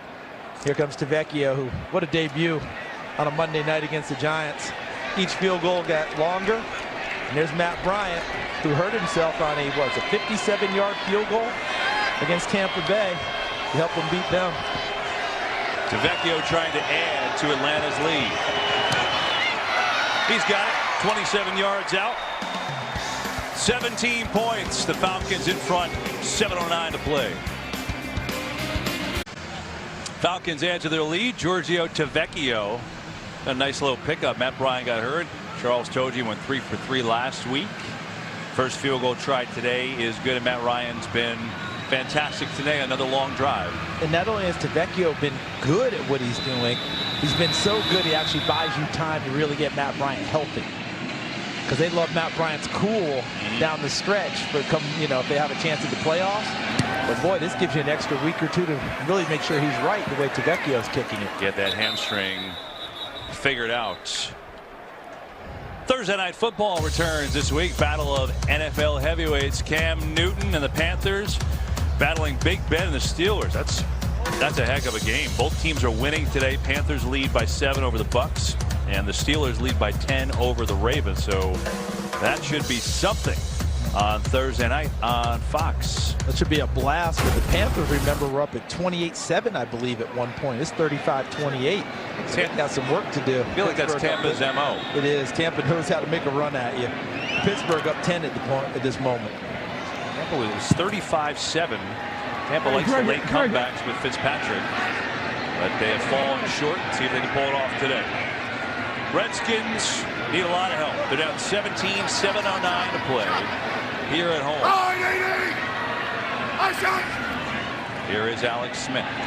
Going deep, far side, Vernon Davis in stride and knocked away. That's somehow picked off. It is! Devontae Casey, his 4th interception of the year, a team high for Atlanta. And he goes to throw it into the stands into a ton of Falcons fans down in the end zone. Let's take a look. They continue to try to work the hot hand. That's been Vernon Davis. Bleedy Ray Wilson with excellent coverage. And KZ grabs the football. And from that view, let's take a look at his feet as he comes down with it. Nice job by Wilson. Bounce in the air. KZ, 1 foot, 2 feet. He's dragging him. He's in. He's got it. Possesses it. That should be an interception for Atlanta. You know, KZ's in his second year, Charles. He got some time last year, but filling in for Ricardo Allen, who was like really their leader out there, that's a hard thing. But this guy in college, he had 17 interceptions. He's got 4 now this year, now that he's playing every week. Two-time Mountain West Defensive Player of the Year, playing cornerback and safety, and maybe want to throw a halfback option pass when he gets an opportunity. There's a big contingent of Falcons fans up there, so that's where he was going with it. So Atlanta with the ball again. Ryan looking to air it out, going for Julio Jones. Miscommunication, incomplete. Game break time. Let's check back in with Carissa Thompson. Thanks, Kevin. You were just talking about this Bucs game. So they were down by as much as 28 at one point, but Ryan Fitzpatrick connecting with Adam Humphries for this 30-yard touchdown, his second of the day, narrowing the deficit here. They're down by only 7. Time permitting, we'll get your audience out to this game. Kevin? Carissa, thanks. I feel like Fitzpatrick has like an infinite quarterback rating in the fourth quarter. To infinity and beyond. Maybe. Under 7 minutes to go. Atlanta looking to run some clock. It's Ito Smith. And run the ball is what they've done well all day long. Smith's going to pick up 3. I just go back to it. You're talking about Alex Mack, who is a Pro Bowl All-Pro center. The 2 guards, replacements, Garland 63. Schweitzer 71. And where is Washington's strength on defense? Those big defensive tackles. Deron Payne 95, Jonathan Allen 93, Matt Ioannidis 98. And they've managed to gash them in the run game continuously throughout this ball game. 8 of 11 on 3rd down today. Atlanta with a 3rd and 7 here. Ryan going to get to Sanu. What hands by Sanu in a double team. And he moves forward for a 1st down. Mohamed Sanu, exceptional. So Sanu, who was covered well by Fabian Moreau. That's just an exceptional catch. But watch Alex Mack, 51. Look at him take on Moreau. And look at Josh Harvey-Clemens and help move them downfield as well. Tremendous catch. And then Alex Mack decides to get involved and carry all 3 of them for additional yards. Look at the leg drive. Stay low. Have the leverage. Finish it. That's pretty impressive. Play clock winding down. And they're going to flip it far side of the field as Ridley gets a carry. He's had a few of those this year. 3 of them to be exact. And Ridley stays in bounds. Clock keeps on running. Well-coached young man coming out of Alabama. One of the more successful programs we've seen in recent years in college football. And he comes here and he's being mentored by an Alabama kid too. A kid named Julio Jones, right? Yeah. I wonder, I mean, look, they're trying to win the game. I get it. But I wonder if they have a little effort to get Julio a touchdown here. You know? Be interesting. They were all very much adamant about trying to get him on the board. Jones lines up the top of your screen against Josh Norman on a 2nd down and 4. See if he runs a go right here. He got it previously and Norman had to interfere. Said they'll run it to Ito Smith. Ito Smith is near a 1st down. You talk about Jones and his leadership, Pam Oliver, and it really is impressive, right, from such a superstar. And he's taken on even a new role this year, right? That is correct. Julio Jones is not just a gifted player. He's a student of the game, and it turns out he likes to teach it, too. Rookie wide receiver Calvin Ridley, he is benefiting mightily from watching and emulating Julio's preparation and approach, but the admiration is mutual. Julio told me how much he loves helping bring Ridley along. He called him a real pro who's got it all and wants to be great. That's pretty cool stuff. Ridley's had a nice day, 6 for 71 and a touchdown. 3rd down and 2. They'll fake the run. They'll get into Jones, looking to set up the block. There goes Julio Jones. That could be number 1, and it is touchdown.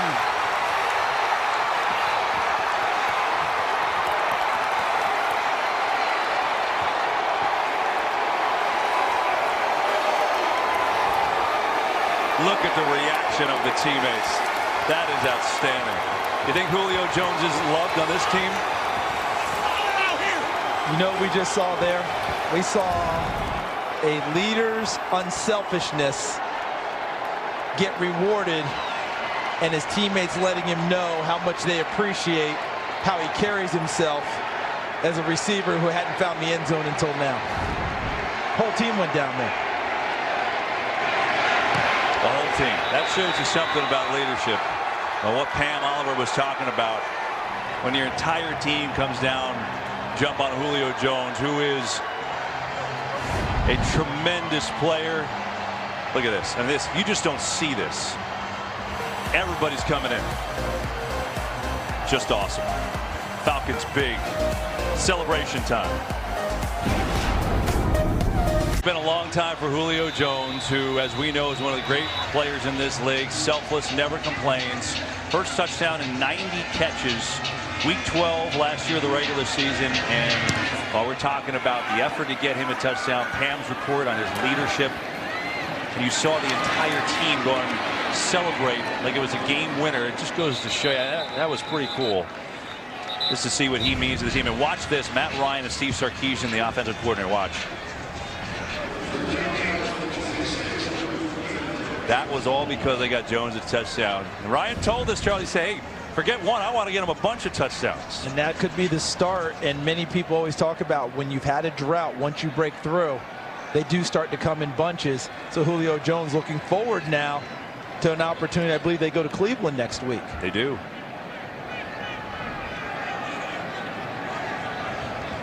Julio Jones approaching the fastest ever to 10,000 in a career receiving yards. Just unbelievable player in his 8th year out of Alabama. And the Falcons blowing out the Redskins now. 38-14 as they will run it here to Perine, who comes into the game and gets his first carry of the day. And you know, Charles, while the Falcons are celebrating and coming off the bye, they look like gangbusters. Curious how you evaluate Washington, because there are people that didn't really believe in their 5-2 start. And again, the theme is when they fall behind, they have not been able to come back. And for the first time this year, well, I should say the second time against the Saints, similar defense getting beat up a little bit today as near side of Harris. Maurice Harris, that'll put him over 100 yards on the day receiving. Yeah, Norm, you know, getting out ahead is big for them. You've noted that. They play from the front well. Jay Gruden, you see the owner of the Atlanta Falcons, Mr. Arthur Blank there talking with a young fan. That's cool. But Jay Gruden told us earlier in the year we're a front-running team, and we have to find a way at some point to figure out how to make comebacks. We haven't done it so far. So that's Indianapolis, New Orleans, and Atlanta, where they've been behind and haven't come back. But all is not lost. They are right in the thick of the NFC East race, coming in at 5-2. They have to find a way to pick themselves up and move forward. I think that's the... But it is troubling for them to still have to answer the question about when you get behind, you don't really make a run. That's a good point, though. That's the thing they've got to find a way to erase. Is the division. 5-2, 5-3. The Eagles are 4-4. You look at that division. Eagles are off this weekend. 4-4. Dallas 3-4 plays tomorrow night. Giants are out of it. Yep. So that division, barring something crazy, is probably going to be close the whole year long. Still 2 with Philadelphia left. Both in December. But they clearly have to pick up the pieces after today, because the Falcons have 491 yards of total offense. Upcoming at the Buccaneers, who are trying to pull off an amazing comeback, although Carolina just scored now. So that's a 14-point game again. And then the Texans, who are heating up. And then you see those divisional games huge at Dallas, at Philly. That's not easy. One thing to keep in mind, the New Orleans devastation after their open week when they got run over down there. They picked themselves up off the mat and won 3 in a row. They did. So they do know about resilience. Smith, Harris, first career 100-yard day for Maurice Harris, and another first down. Game break. Let's check in with Carissa Thompson. We'll have more to let you know what's coming up next. Kevin, America's game of the week. You've got the undefeated Rams against the Saints. Their only loss coming in week 1. Should be a great game. It's all coming up next. America's game of the week. Joe, Troy, and Aaron have the call. Look forward to it, Carissa. Here's Perine on the catch. His time winding down. May take us to the 2-minute warning. And it'll do just that. Off the bye, Atlanta has looked strong, going to even their record at 4-4. Julio Jones, 121 yards. Falcons big here in Landover. Well, they did throw to Julio, and you could find out if you win your fantasy. Just, State Farm Game Break coming up after the game only on Fox, and looks like bonus coverage too of the Panthers and Bucks. There's still plenty of time, about 7 minutes to go in that game. That game has turned wild. Carolina, though, now up again by 14. And we'll probably get you there. Bonus coverage after this. Alex Smith fighting to the last second. Taken down here for the sack. It's Jack Crawford who brings down Smith. I think Terrell McClain, number 99, provided the initial pressure that flushed Alex Smith right into the waiting arms of Jack Crawford, who's having a nice year himself. That'll be Crawford's. He's got 3.5 sacks now, and there's Ty Nsekhe trying to play through an injury. It's been a tough day for the offensive lineman for Washington. I think he hurt his arm there. He's having a hard time using that left arm. But this, you can see he's in pain, Nsekhe. He also understands just how beat up they are, because he's not even motioning towards the bench. He's trying to gut his way through it. Yeah. So they're trying to get plays off, and Nsekhe is hurt. Hey, Lucy, front four. With 1:05 to go. Smith will throw it.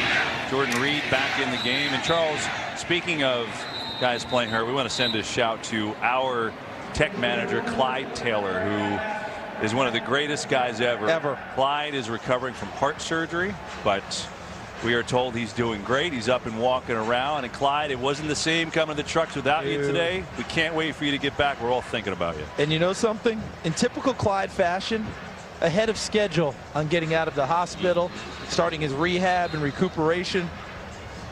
I heard he was already doing sprints up and down the hallway, so look out. Clyde, we miss you, brother. Raheem Morris talking to Matt Ryan. Another great day, another 300-yard game, 50th of Matt Ryan's career. Rushing the story for them today. They came in 30th in the NFL, 154 yards today. And then you combine that, Charles, with the fact that the Redskins' bread and butter was rushing. Adrian Peterson has 9 carries for 17 yards today. And how about third down percentage? Already high to start the year, 50% coming into the game, 77% today.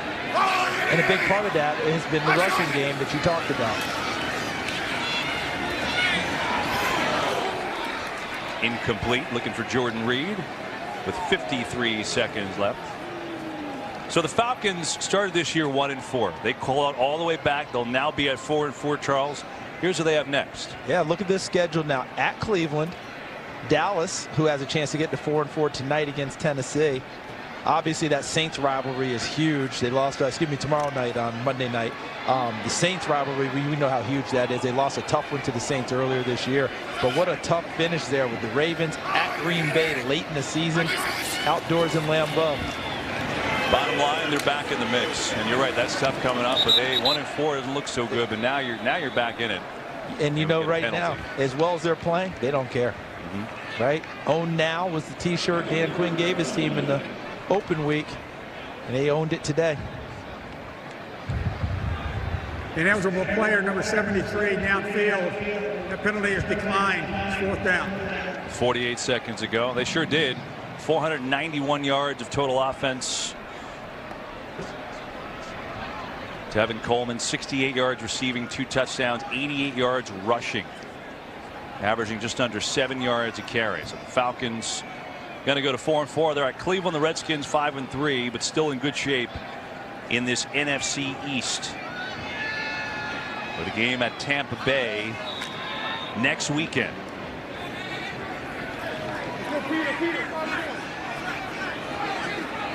Fourth and 6. Last chance for Washington. Smith throwing complete. Harris again. He's got a first down. Marvin Harris had himself a nice day. It's his 10th catch of the afternoon. Well over 100 yards now. That's at 10 for 125 for Harris. 29 seconds to go in this one from FedEx Field. Smith going to go for Doxson, makes the catch, gets down by Niesman, incomplete. 22 seconds remaining. Another good job of playing through the body of the receiver the way we need to do it in 2018 NFL. See, I turned his shoulder.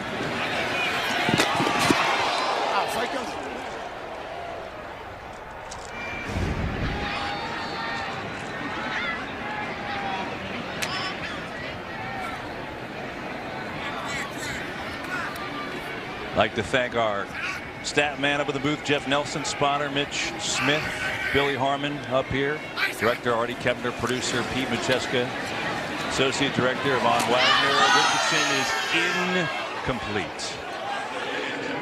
Cody Novak, broadcast associate today. Technical producer George Gill filling in for the great Clyde Taylor. Sorry, Clyde, it's the end of a long day, so the tongue's getting tied.